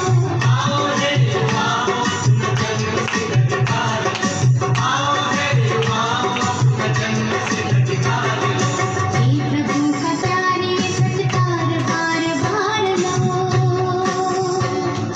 हे प्रभु का प्यारे सत्कार बार बार लो।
मैं बहुत अच्छा हूँ। सबने किया? गुड। मैं बहुत भाग्यशाली हूँ। मैं बिल्कुल अच्छा नहीं। किसी को नहीं चाहिए ना, सब चाहते हैं कि हम अच्छा ही बन करके रहें। मैं बहुत पढ़ने में होशियार हूँ। मेरा माइंड बहुत अच्छा है। मैं बहुत अच्छा काम कर सकता हूँ। मेरे सारे सपने पूरे हो गए। Very good. तो आप सब जो है, हमारी शुभकामना है कि आपके सारे सपने पूरे हों, आप जो चाहे वो आप प्राप्ति कर सकते हैं अगर आपने कुछ ठान लिया। क्योंकि युवा के लिए कहा जाता, वो जो ठान ले, वो जो सोच ले, उसके लिए कुछ भी असंभव नहीं है। आप इतने शक्तिशाली हो कि आप अगर सोच लोगे कि मुझे ये करना है, और सबसे इम्पोर्टेंट चीज़ है कि मेरे जितना मैं स्वयं को अपने आप को प्यार करता हूँ, इतना मुझे कोई दूसरा प्यार नहीं कर सकता है। तो इसलिए दुनिया में सबसे इम्पोर्टेंट पर्सन आपकी लाइफ में कौन है, पहले ये बता दीजिए। आपकी लाइफ में सबसे इम्पोर्टेंट पर्सन कौन है, जिसे आप सबसे ज़्यादा मानते हैं? कौन है? माता पिता है आपके लिए। ओके, और कोई सबसे इम्पोर्टेंट पर्सन कौन है? ओके, और कोई बताएगा? वाइस साहब, चलिए वेरी गुड। इनके ताली बजाई जिन्होंने वाइस साहब कहा।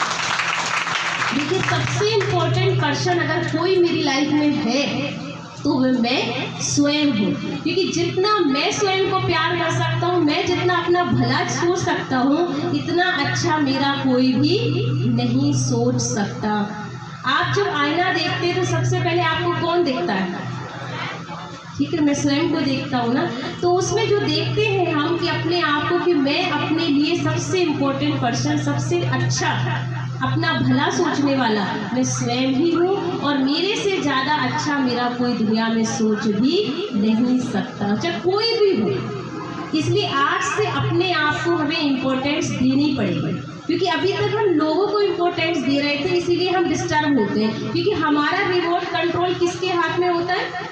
लोगों के हाथ में। वो अच्छा कहेंगे तो हम अच्छे हैं। जैसे भाई साहब ने कितनी अच्छी बात कही कि वो ड्रेस नहीं देखी तो गुस्से में आके उसने क्या क्या बोलना शुरू कर दिया कि मैं इतना अच्छा नए कपड़े पहन के आया और मेरी तो तारीफ ही नहीं हुई। तो ये सब क्या है कि हम दूसरों को चाहते हैं कि अप्रिशिएशन मिले, दूसरे मुझे अच्छा बोलेंगे तो मैं अच्छा हो जाऊंगा। लेकिन दूसरे मुझे अच्छा बोले या ना बोले, पर मैं अच्छा समझता हूँ या नहीं, ये मेरे लिए इम्पोर्टेंस है। तो आज से कौन अच्छा समझेगा अपने आप को? मैं। इसलिए तथास्तु किसको कहना है? मुझे खुद कहना है। सुबह उठकर सबसे पहले मुझे यही संकल्प करना, मैं बहुत अच्छा हूँ, मैं हर काम में सफल होऊंगा, मैं सब कुछ कर सकता हूँ, मेरे हाथ में बहुत बड़ी ऊर्जा है, उस ऊर्जा से मैं जो चाहूँ वो अपने सारे सपने पूरे कर सकता हूँ, ये मेरे पास ताकत है।